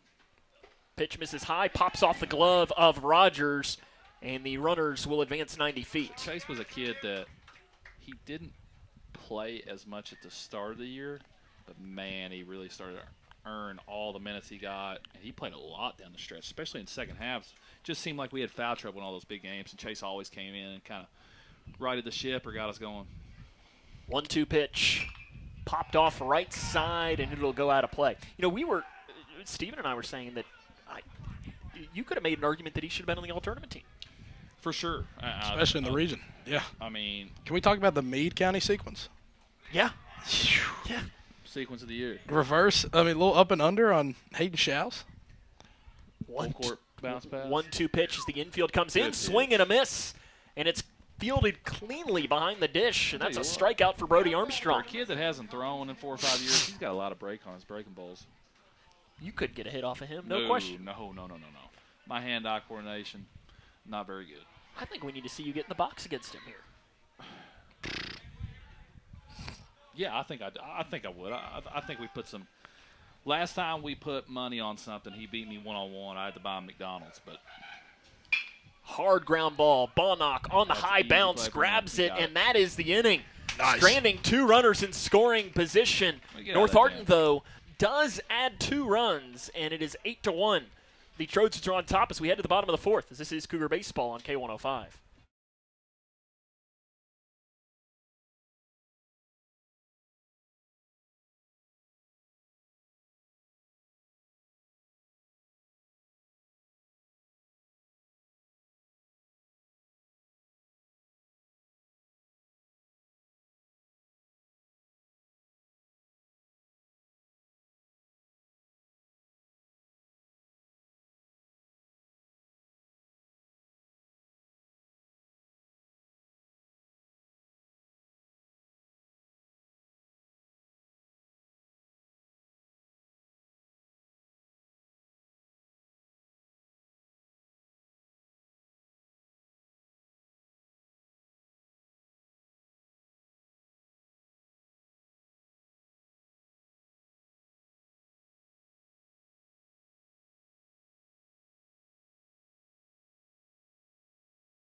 Brody Armstrong leads off for Grayson County in the bottom of the 4th inning. What do you think of Brody's walk-up song there? I like it. I love it. Brett Johnston, assistant boys basketball coach, and Joseph Decker from Next Up Recruits joins us here. Talking a little high school basketball and also some high school baseball. Is Armstrong 1 for 1 today, and the first pitch is fouled off You're from talking Brody. about the 5th region. Believe Singleton on LaRue, committed to Kentucky. Could Yeah. be wrong. Yes, for baseball. Very good. They all used to play travel baseball with him and Jack and all them. And I remember going to one game, watching him throw, and he was incredible. That was when he was 12. I think Taylor County also has maybe a guy going to Kentucky as well. I believe it's one of their pitchers, yeah. Ball misses low to Armstrong. 1 ball and 1 strike. You mentioned 12. What about coaching 12-year-olds for AAU basketball? You might have the best 12-year-old AAU basketball Ground team ball in to the the country. third baseman, Coppersmith. He bobbles it. He's going to throw on, and it's high Deep, throw. Armstrong beats it out, and he's going to turn and think about going for second. In the In fact, dugout? he's going to get second automatically because the ball went into the dugout towards trainer Scott Ballman. My 6th grade AAU, Joe, it's a work in progress, but they're pretty good. They're pretty good, especially for Grayson County. Headlined by some familiar names. Yep, you got a Logsdon on there, you got a Langdon on there, you got a lot of familiar names. That Milliner. Milner, Duke I mean, Milliner. I've heard a lot about Duke. a very good ball player, a very good ball handler. But man, I'm really impressed with Jack's little brother. I tell Jack all the time, if he gets 6'4", he's going to be better. And than he's him, 5th so. grade playing up. Langdon steps in. Spencer Langdon for Grayson County. He's 0 for 1. He hit into that bad luck fielder's choice back in the 2nd inning, and the first pitch he sees is inside for ball 1. Joe, we asked Brett, what do you think of Spencer's batting gloves there? I love it. I think it's something different. I'm always for something different. So they are bright green. Spencer's a big drib guy. He wants to look good. Swing and a miss. You know, the big thing in basketball, Sam, is shoes. Yes. So I'm Yep. surprised to come out here in baseball and not see the colorful shoes. And really it's nobody not, out here. It's not a thing in baseball. No. It's your So I guess you batting gotta get gloves, your accessories. arm pads. Yeah, that's where it comes. Your bat. They're using all their VC. All of it. It's gone. That's going right up. 1-1 for Langdon is fouled off the left side out of play. Can we talk about when we were playing rec earlier in the year? Our rec experiences? My career? Very good. Really? No. What was your build? I was the You were center. Darren Peterson. Yeah. No, you were the center. Ooh, the Darren Peter. Ooh. Darren Peterson build, too. We had some 2K runs during the snowstorm. Tell you, this kid right here, our director today, old Nacho, he's a 2Ker. I love it. 1-2. Misses high and outside. I'd play with you, Nacho, but you just went on air saying that you were a hater, so I don't know. I don't know if you can join my squad. How do we squash this? That's the question. I don't know that it can be. No, it definitely can't be. I can feel the tension right here. It's about to blow me out the door. I don't know if it's that or the wind. The break-even pitch coming to Spencer Langdon. Long look from Elms, the starting pitcher. It's 8-1, and stepping off. So, what do you think's easier to commentate, Sam? Football, basketball, baseball? You think baseball's more of a relaxed vibe? Baseball's probably the hardest. The hardest. All right. Correct. Because it's slow. There's a lot more time to fill. Basketball, probably the easiest. Called strike to Langdon, and he's down on strikes. That pitch looked a little low. Can't say what I want to say right now, Sam, but I did not agree with that call. But Brad Langdon staying composed, but you can tell that upsets him a little bit if you hit the window to the right here. The sunshades are off. Brad Langdon, pretty good baseball player. He was. He could hit. Jody Nutt coming in. He's going to ask for an explanation on that call. Jody Nutt's already gotten one call overturned tonight. I don't think you're going to get a strike call overturned, though. No, can't really argue balls and strikes. He's probably just asking for an explanation there as Jamison Buster steps into the box. Saying we were talking about Reds and Red Sox the other day, the ABS system, not a bad little thing. If you win the challenge, you keep the challenge. And, it's not a bad. I seen a game yesterday that 2 straight ball umpire made the wrong call both times. They challenged it twice. They got it right. I mean, I could see where that could damage an umpire's ego, but really you just want to make the right call at the end of the day. You see, we were joking that the ABS here in high school baseball, we're probably about 30 years away from that happening. Well, we're getting a shot clock in high school basketball. I know Joe's excited for that, but Are you pro shot clock? Very. Really? Okay. I think we're going to see a large amount of coaches retire as soon as that shot clock gets into play. See, Aaron Lynham. I say it's for the better. Ooh. That's No comment. Let me know before you're going to say something next time. Pickoff move in there safely is Armstrong. I mean, it'll be interesting, though, with that is I'm not necessarily sure it's needed. Yeah. What I am worried about is I think it will make those games that are lopsided more lopsided. Yeah. Especially, I think, in girls. Yeah. And that's ripped by Buster down the left field line. It is well foul. If Buster would have straightened that up, he might have had a round tripper. I'll say this, Sam, with the shot clock, we wish we had it Right this now. year and the year coming up. After that, those kids can still play pretty fast, but it's going to be a little bit different. We're not going to have quite the talent losing a Division I kid, but wish we had it right now. But from what I heard from the AD, if both teams agree to using a shot clock during the game, you can use it next year. Interesting. And I don't know that there are many teams who probably want to have a shot clock with you all. The region teams won't do it to us, but we go to the grind session this year. They're going to use it. We go to the KOB. I guarantee they're going to try to I put it in like you're there dropping and some use scheduling news here that Oh, I don't yeah, know that yeah, we yeah. really knew some of these things. Uh-oh. Do we speak on the Mr. Basketball Classic, or do we keep it quiet? We're in the Mr. Basketball Classic. Against, do you want me to say it? I don't even know this. George Rogers Clark, state champions, get to take on the boy. Cougs. Is this the one at Thomas Nelson? It is. Okay. I saw that, and that was going to be my prediction for this. So, That's what the 13th of December, I that believe Saturday? so. Yeah, second weekend. Interesting. the LIT uses the shot clock, if I'm not mistaken. They yes. do. Yeah. So I wouldn't be surprised to see it in the KLB. I wouldn't even be surprised to see it in the Lexington Catholic tournament, which we may or not be in. The 0-2 pitch coming to Jamison Buster as Armstrong takes a big lead down at second. 0-2 pitch, swing and a miss in the dirt. Nope. Picked and fielded cleanly, and that's a strikeout. 2 down here in the fourth. Number 9, Bryson Emerson. As it'll be Bryce Abersold to step into the box now for Grayson County. He's 0 for 1. Popped out to the catcher Edlin. That was that play back in the second that was a mile-high pop-up. So you got some big scheduling stuff happening here for Grayson County basketball next year. I don't know if we're in the Hoop Fest this year, but Grind Session, the Mr. Basketball Classic, Kentucky Basketball Classic, The Grayson County New Year's Classic. KLB. Yes, the Grayson County New Year's, and I don't know if you want to know. First pitch swinging is a foul ball to the right side, and play made just on the outer edge of the dugout. And that is the end of the inning. Grayson County threatens but can't get any runs across the plate. We're through 4 full, and it's 8-1 North Hardin leads. This is Cougar Baseball on K105. You know who we play in the home class?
It's Professor England. Welcome back here to Dunley Field, top of the 5th inning. North Hardin leads Grayson County 8-1. So we have the Joe Show, Joseph Decker joining us, and also assistant boys basketball coach Brett Johnston joining us here on the mic here at Dunley Field. It is a really nice night for baseball. It is. Perfect night. It's windy, but as far as temperature-wise, give me this all year round. Feels great. Brody Armstrong out for another inning of work. And the first pitch into Thatcher Edlin is low for ball 1. Brody's been pitching pretty well. Yeah, right now Armstrong 2 innings, 2 hits, 2 runs, a walk, a strikeout, and a hit by pitch. Coming in relief of Ballnock. That pitch in there for a called strike. Just got to get the bats going, Sam, but it's early in the season. They'll come around. I'll tell you the best part too about Grace. We're talking basketball here, as well as. I'll tell you the Grayson girls next year are going to be pretty darn good as well. You know, I was talking to Bree and Called strike in there to make the count go to 1 and 2. And I asked kind of how the rankings were, and Bree's a firm believer that if they get healthy and everybody back, that they're going to be right there, number 2. So, be interesting to see, especially with mainly juniors we have. Yeah, I mean, and that's a good junior class, and at hits on the inside, Edlin, another hit by pitch for the Trojans. And home plate umpire is talking to Thatcher Edlin right now and just making sure he was okay, I guess, as Edlin will trot down to first. He wore that one on the left shoulder. That doesn't feel too good. Doesn't matter how fast it's going. Now batting number 22. Carson Thompson, 2 for 3 tonight. A couple of singles. They wear all these pads nowadays, Sam, so they wear it on their. Now, would Todd Johnston let you all play in basketball? Would you be able to drip out in basketball? Listen, I got several stories about Todd, and they are not good stories. And he's probably not listening. no, he's probably asleep. But it's 7 o'clock. It's probably his bedtime. But listen, he's the best coach I've ever been around, played for, and he's forgotten more about basketball than most of us know. Oh, he knows a lot more than me, Sam. I'm sure Travis probably wants him on staff over me, but he's stuck with me. Ball inside. It moves to 2 balls and no strikes. You know, the thing with Todd is he somehow always finds his way back to the microphone. Regional tournament after Davis, he's on air. We win the regional championship, he's on air. I'm surprised he didn't meet you at Rupp. If he could have gotten down there, he probably would have. But there's one thing at the KHSAA. They are very sticklers about their rules. Paul high throw goes into center field as the runner Edlin was off and running. It is a stolen base, and luckily he just stays at second on the high throw by the catcher, Case Rogers. There was a woman that she was with us every time that we were down there. From Muhlenberg County, taking us down through the hallways, and she goes, I seen the incident with Brody. She goes, I really didn't think I'd like that kid. And after the 3rd day, she goes, I love this kid. She goes, this is one of the best kids I've ever been around. And that's for the people that know Brody. That's exactly what everyone will say. 3-0 pitch coming from Armstrong is low. And that's a walk now. Runners on first and second. Hudson Riffle, the second baseman, comes in. He's 2 for 2. Reach base all 3 times, though, tonight. I'd say with Brody, just not having the reps and stuff, the longer he goes, the more he may struggle a little bit. So I'm sure Jody's looking at probably warming up somebody. He's at 43 pitches right now. He's Armstrong. And that's, you don't think about how much of an impact that has. And that's not to count his warm-up pitches in between innings, and then I don't know if he threw it all in the bullpen in between. Well, the thing with Brody is he's not going to tell Coach Nutt that he's tired. No. He is not going to. He'll sit there till his arm falls off. But right now, this early in the season, he's got to let him know quick. 1-0 pitch, and he steps off the mound, faking back Edlin.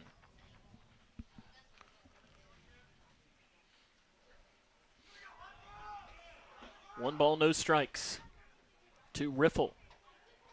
Armstrong delivers, and it's over top of the head, and the runners will advance.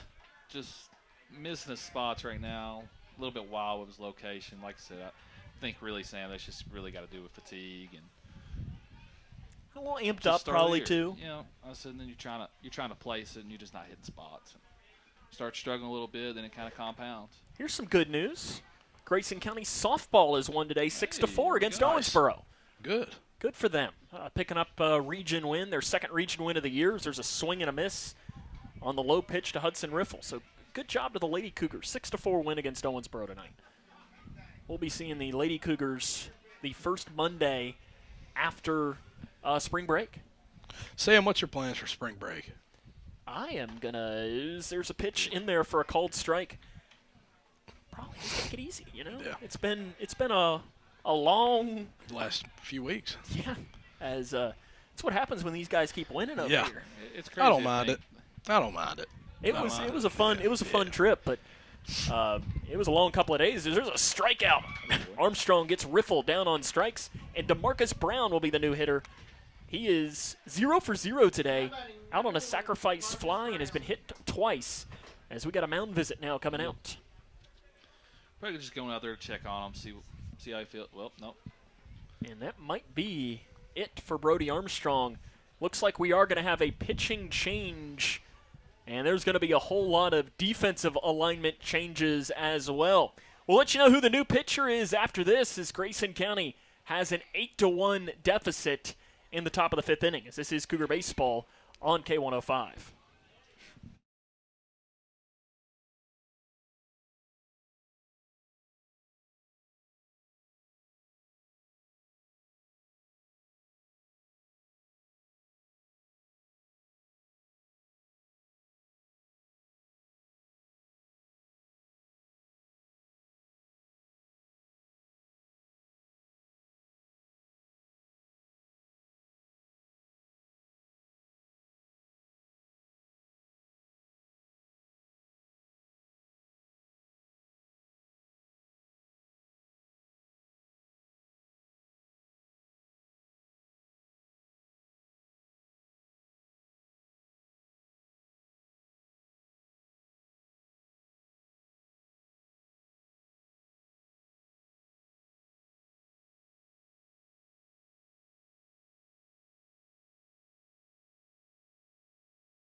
Welcome back here to Donley Field. New pitcher into the game for Grayson County is going to be Austin Shake.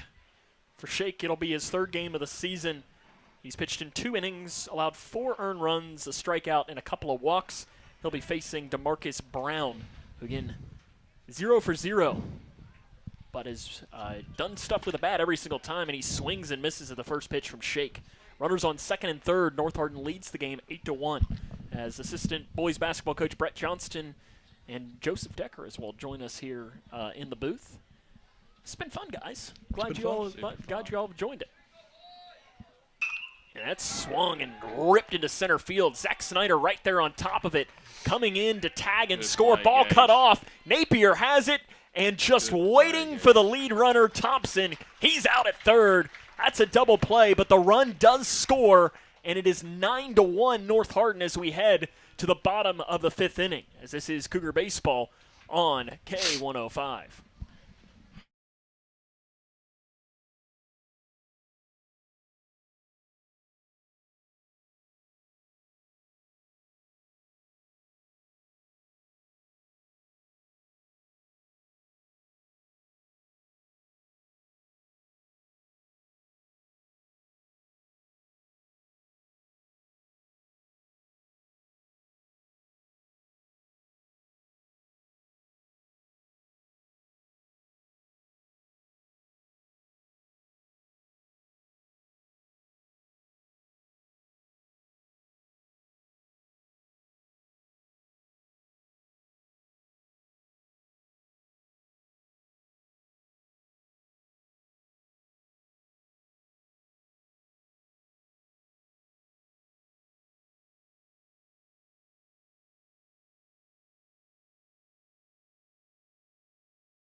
Now batting number 10. Chase Bonnock. Bonnock leads off for Grayson County as they trail 9-1. That run did count, too, on that sacrifice fly.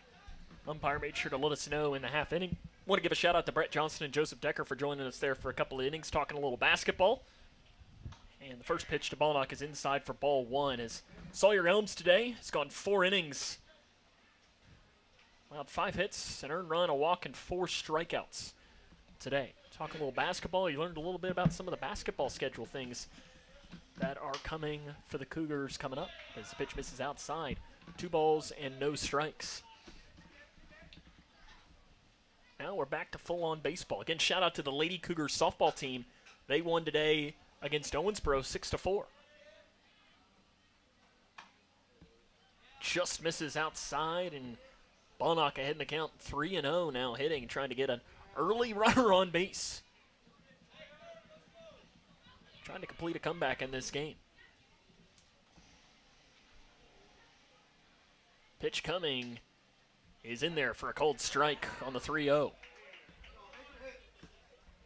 Bonnock has grounded out to third and grounded out to second in today's contest. 9-1 North Hardin leads. Well, what has turned out to be just a very nice night for baseball. 3-1, high, and there comes the walk for Bonnock, who reaches base for the first time today. Case Rogers has had himself a nice night. He's 2 for 2. He ripped one down the left field line in his first plate appearance and had a hard ground ball up the middle as well.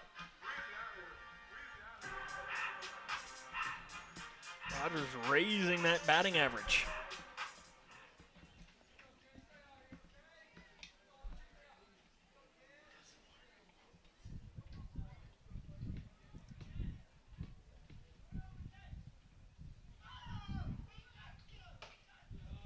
The ball goes high. 9-1 North Hardin leads. Sawyer Elms, the starting pitcher. He threw a lot of pitches in those first couple of innings, but has really brought that pitch count down over the last 2.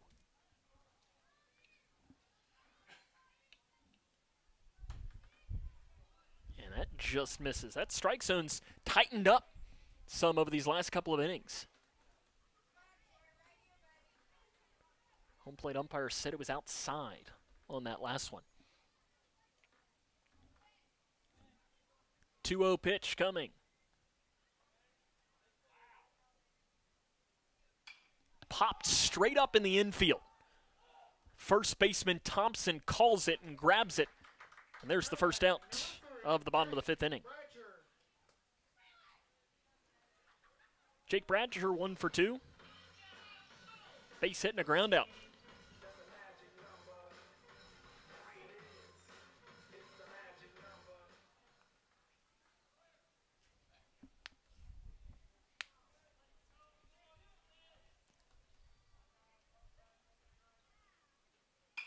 Ground ball right back to Elms. He'll go to second for 1. The relay is in time, and the 1-6-3 double play ends the inning.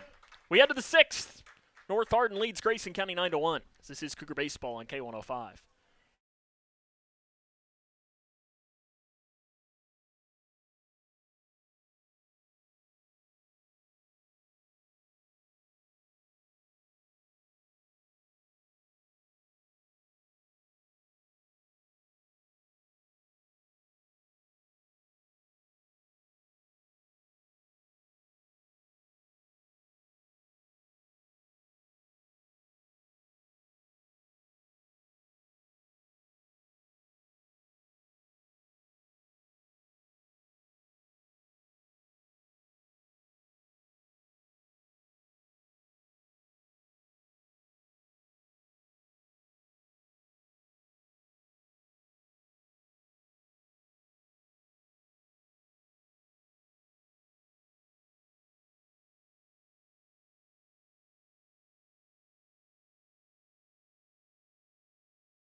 Welcome back here to Donley Field, where Grayson County trails this game against North Hardin 9-1. Austin Shake back in for his first full inning of work. He'll face Josh Stover, who leads off. He's 1 for 1, sacrifice and a hit by pitch here today. First pitch from Shake hits him. Another hit by pitch for Grayson County in this game. Now batting, number 11. That is the 7th hit by pitch in the contest. Eli Coppersmith, 1 for 3. Grounded into a fielder's choice, is struck out and singled. North Hardin leads this game 9-1.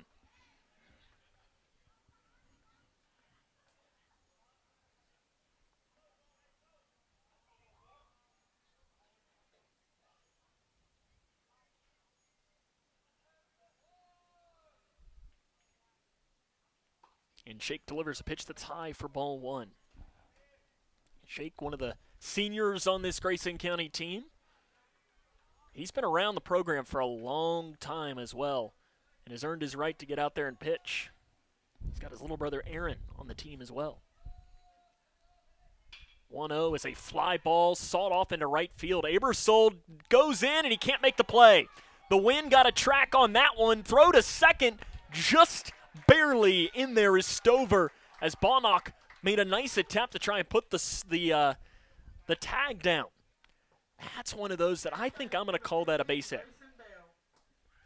With the wind getting that, that's a really tough play for Abersold out there in right field to make. As it's just it's a tough play. Runners on first and second. Nobody out in the 6th. Grayson Bell, 1 for 1 with a couple of walks in today's game. He's reached base all 3 plate appearances. Shake takes a peek at the runner at second. Stover delivers the first pitch to Bell, and it's outside for ball 1. And hope you have a great spring break next week. If you're a baseball fan traveling down to Florida to watch the boys play, have a safe trip.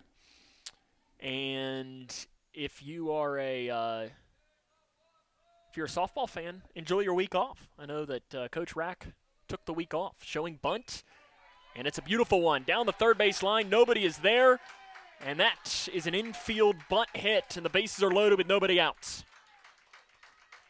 Hit into no man's land as Rodney Morris was covering third. It's Austin Shake's ball, and the bases are juiced for Jaden Gilmore. And it's going to be a pinch hitter instead for North Hardin.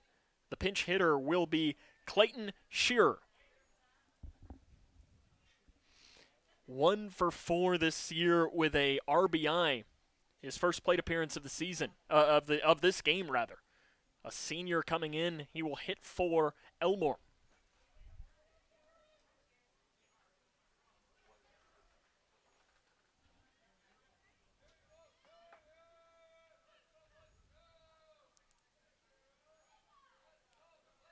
Shake delivers the bases loaded pitch to Shearer, and it's inside.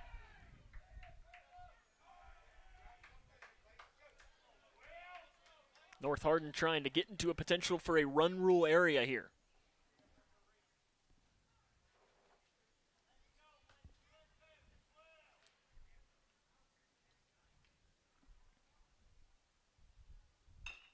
High chopper to the third baseman, Morris. He bobbles it, and it goes under his glove. 1 run will score. Here comes a second one. The throw to the plate, and he is out by a mile. And now they got another runner caught in between. The throw down to second is too tall, and it goes through Snyder's glove and into center field. They're going to wave a run around. The runner coming in is Bell. He will score backside to third, safe. One of the more wild plays you're going to see. And good luck scoring that one. A couple of errors on the play. I guess I will start this as an error on Rodney Morris to allow the run to score. Coppersmith out at home on the last play going 5-2. And then Bell comes around to score on a throwing error by the catcher. So 2 errors on the play makes it 11-1 North Hardin now, and back to the top of the order for Colin Hamilton. Hamilton 2 for 4, a couple of singles, a fly out and a ground out tonight. And it throws behind Hamilton. Did it hit him or not? I guess it didn't. I thought I saw the home plate umpire say that it did. And Hamilton says it did not. Again, the runner is on third base now. It's 11-1, and it'll be a 1-0 pitch, I believe.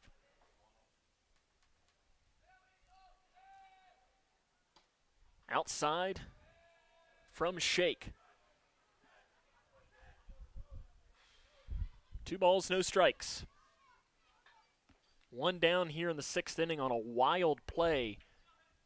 Couple of errors, plated runs for North Hardin. And that's ripped up the middle, and it's going to drop in there for a base hit.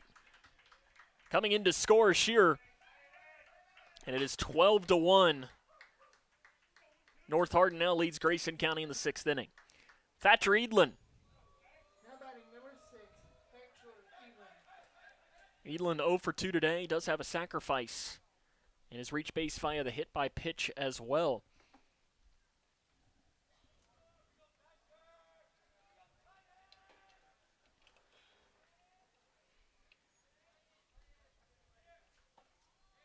And in there for a called strike. First pitch to Edlin. Cougars will turn their attention towards a home game tomorrow against John Hardin before they head south for the spring break holiday. Hopefully they get some good weather and good travel down there. I'm sure they'll get some beach time in as well. Pitch misses high.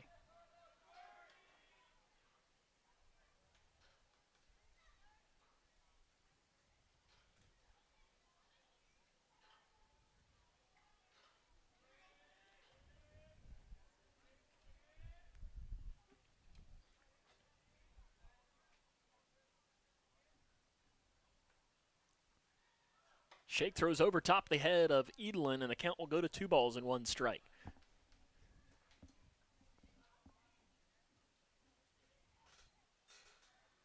North Hardin gets Hart County tomorrow, where they'll be playing at the E-Town Sports Park next week in a spring break tournament. Some nice fields up there. And that hits Edlin on the inside. Another hit by pitch for Grayson County in this game puts runners on first and second for Carson Thompson. This is probably one of these scenarios, too, where Jody Nutt, well, maybe not. For a second, I thought he was just going to let Austin Shake out there, and maybe he will. Maybe he's just going out to try and calm down Shake. And no, appears that he might have taken the ball from Shake, so we might have another new pitcher into the game for Grayson County. We'll tell you who it is after this, as Grayson County trails this game 12-1. This is Cougar Baseball on K105.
Welcome back here. Jake Bratcher, the new starting pitcher for Grayson County.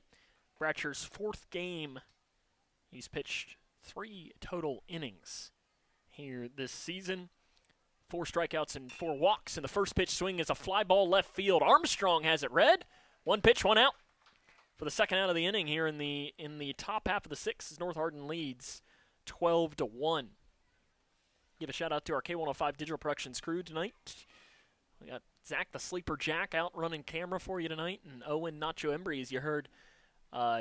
Maybe one day he'll be able to squash his beef with assistant coach Brett Johnston.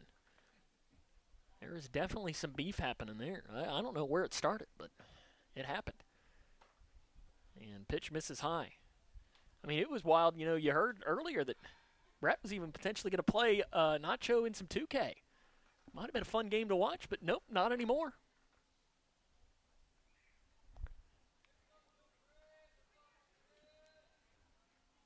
1-0 pitch coming here in the 6th inning from Bratcher is outside. Hudson Riffle is the hitter. He is 2 for 3 today. He's been hit by pitch and has a couple of singles for the Trojans, who look to be on their way to improving to 6-4 on the season. Cougars look to be falling to 1-7. 2-0 pitch from Bratcher drops in there for a cold strike. I'm glad that was a moment there where that might have been a ball earlier, but when it's 12-1 in the 6th, I think if you're an umpire, you open up that strike zone just a little bit more.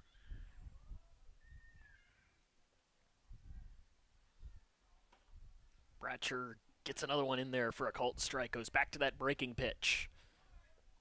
Runners on 1st and 2nd here in the 6th. Bratcher trying to work out of the jam. Coming out in relief.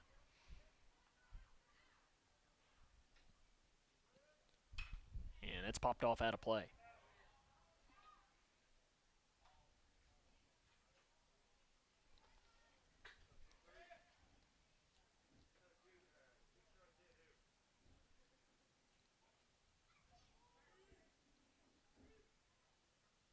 Break-even pitch coming from Jake Bratcher to Hudson Riffle. And it hits him. And no, they're going to say he's out. They're going to say he leaned into it. And honestly, it's a good call. As Riffle absolutely did lean into that one. And you rarely see that called, but it goes down as a strike 3. So Grayson County gets the strikeout there. We head to the bottom of the 6th. Cougs need at least 2 to extend it. This is Cougar Baseball on K105.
Welcome back to Donley Field. Grayson County needs at least 2 to extend this game. So they trail 12-1. It'll be 4-5-6 in the order: Napier, Morris, and Armstrong. Napier 1 for 2 today. Singled on an infield hit and grounded out in today's game. He's gone into that 6-hole both appearances to the plate today. And the first pitch coming from Sawyer Elms, who's been pretty good tonight for North Hardin. We'll bring you his stat line after this pitch.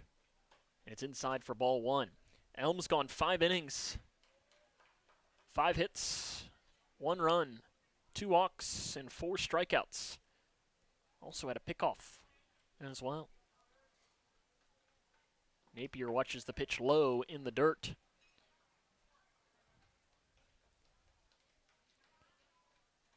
And Elms has really been efficient pitching. He threw 21 pitches in the first, 14 in the second, and then has gone 12-12-9 over the last 3. I'm sure Ace Adcock, the head coach for North Hardin, was probably thinking about whether he was going to have to go to his bullpen in this game, but instead he's been able to rely on his senior hurler, Elms, as he misses that pitch low for ball 3. Now, probably this is one of these scenarios now where he's hoping that he doesn't have to go back to or go to the bullpen with a 12-1 lead. Right down the middle on the 3-0 pitch, Napier watches it go by.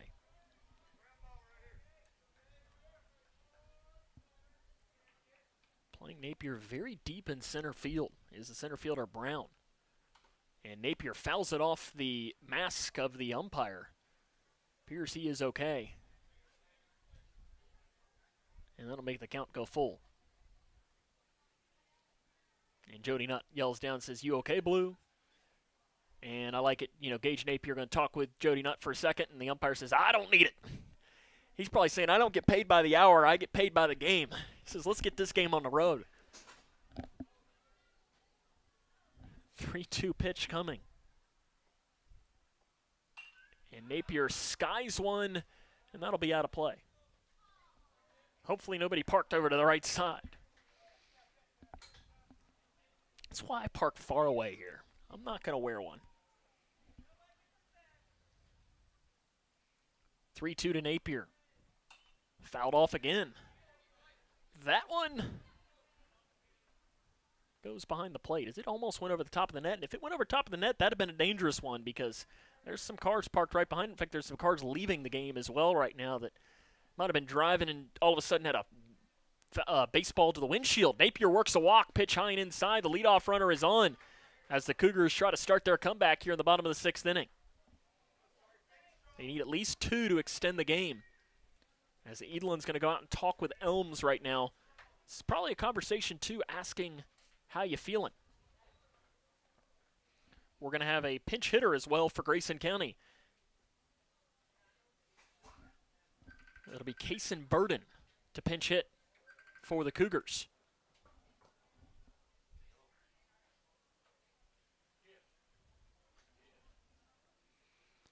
Burden will hit in place of Morris. Burden this year is 0 for 4. Runner Napier is on first. Elms remains the pitcher. So it was an 8-pitch at bat. And misses low. Armstrong awaits in the on-deck circle.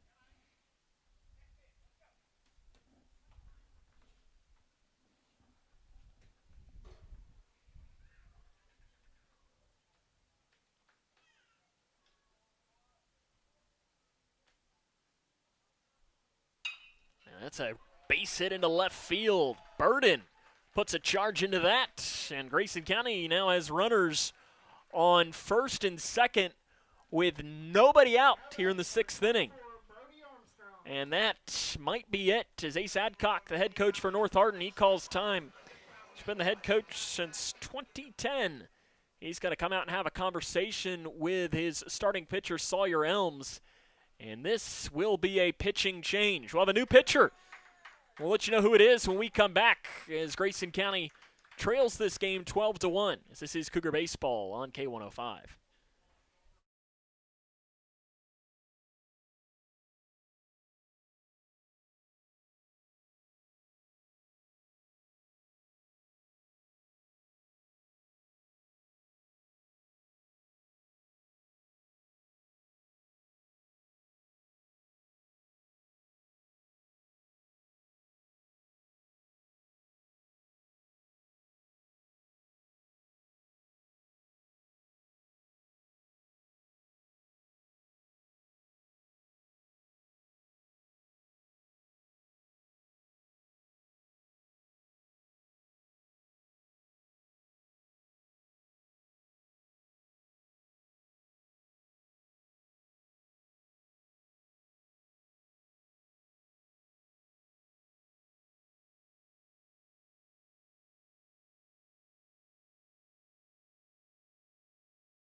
Welcome back to Donley Field. The new pitcher is Eli Coppersmith.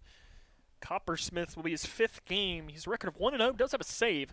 5.48 ERA, 4 strikeouts, only 1 walk, 7.2 of an inning. He'll be facing Brody Armstrong, who's 1 for 2 in today's game.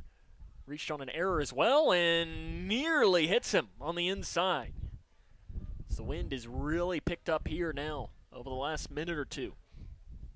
Edlin is moved from catcher to third, and the new catcher is Chase Baker. In there for a cold strike.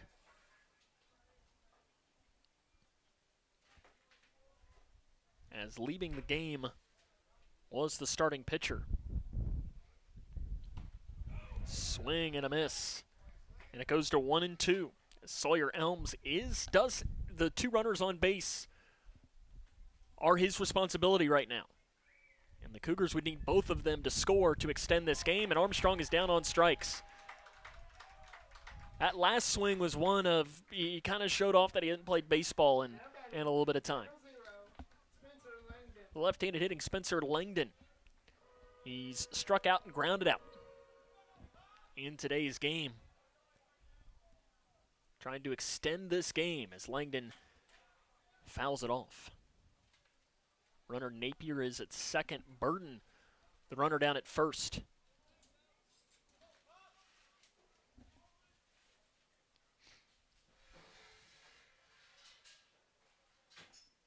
And this is inside.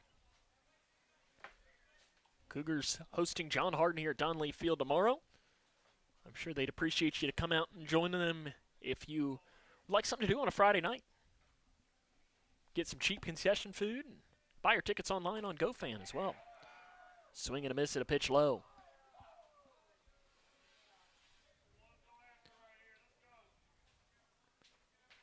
Jamison Buster awaits on the on-deck circle. He will hit for Austin Shake, re-entering the game. Inside nearly hits Langdon.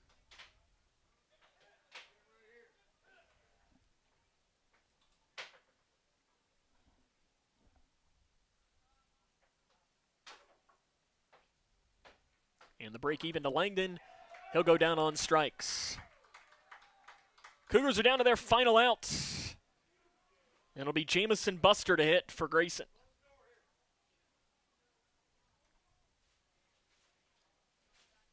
Buster 0 for 1 with a walk and a strikeout.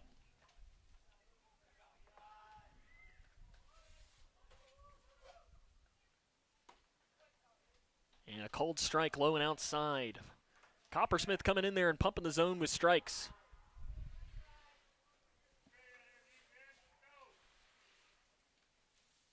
Cougars down to their final out. Swing and a miss at the pitch outside. Now they're down to their final strike. North Hardin trying to close out the 6-inning win.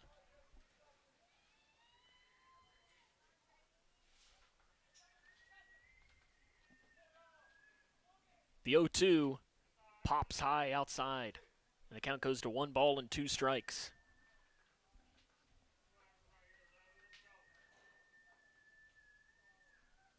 Coppersmith peeks at Napier and misses outside.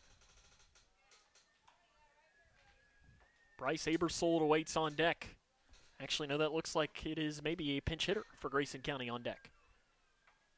And timeout is called. I guess it's Austin Shake set to hit. So I guess Abersold was the player that was taken out of the game and not Buster. It's tough for us to see sometimes up here. They don't always let us know. Large leads at both bases, as obviously those runs don't mean a whole heck of a lot. And that's the ball game. Swing and a miss. Jamison Buster goes down on strikes.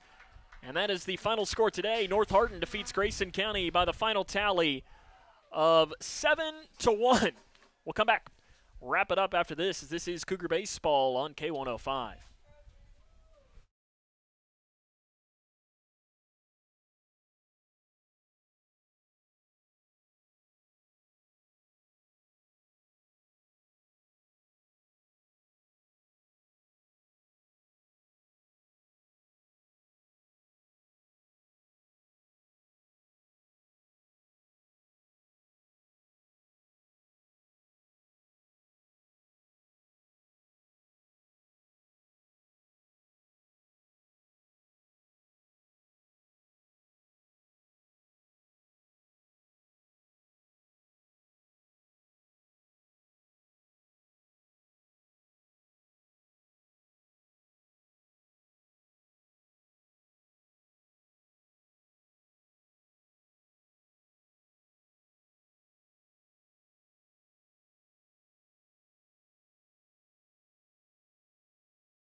Welcome back to Donley Field. Grayson County falls tonight to North Hardin by the final score of 12-1.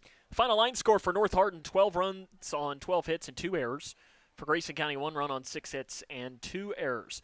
The winning pitcher for today's game is Sawyer Elms. He goes 5 innings, 6 hits, 1 run, 1 earned, 3 walks, and 4 strikeouts.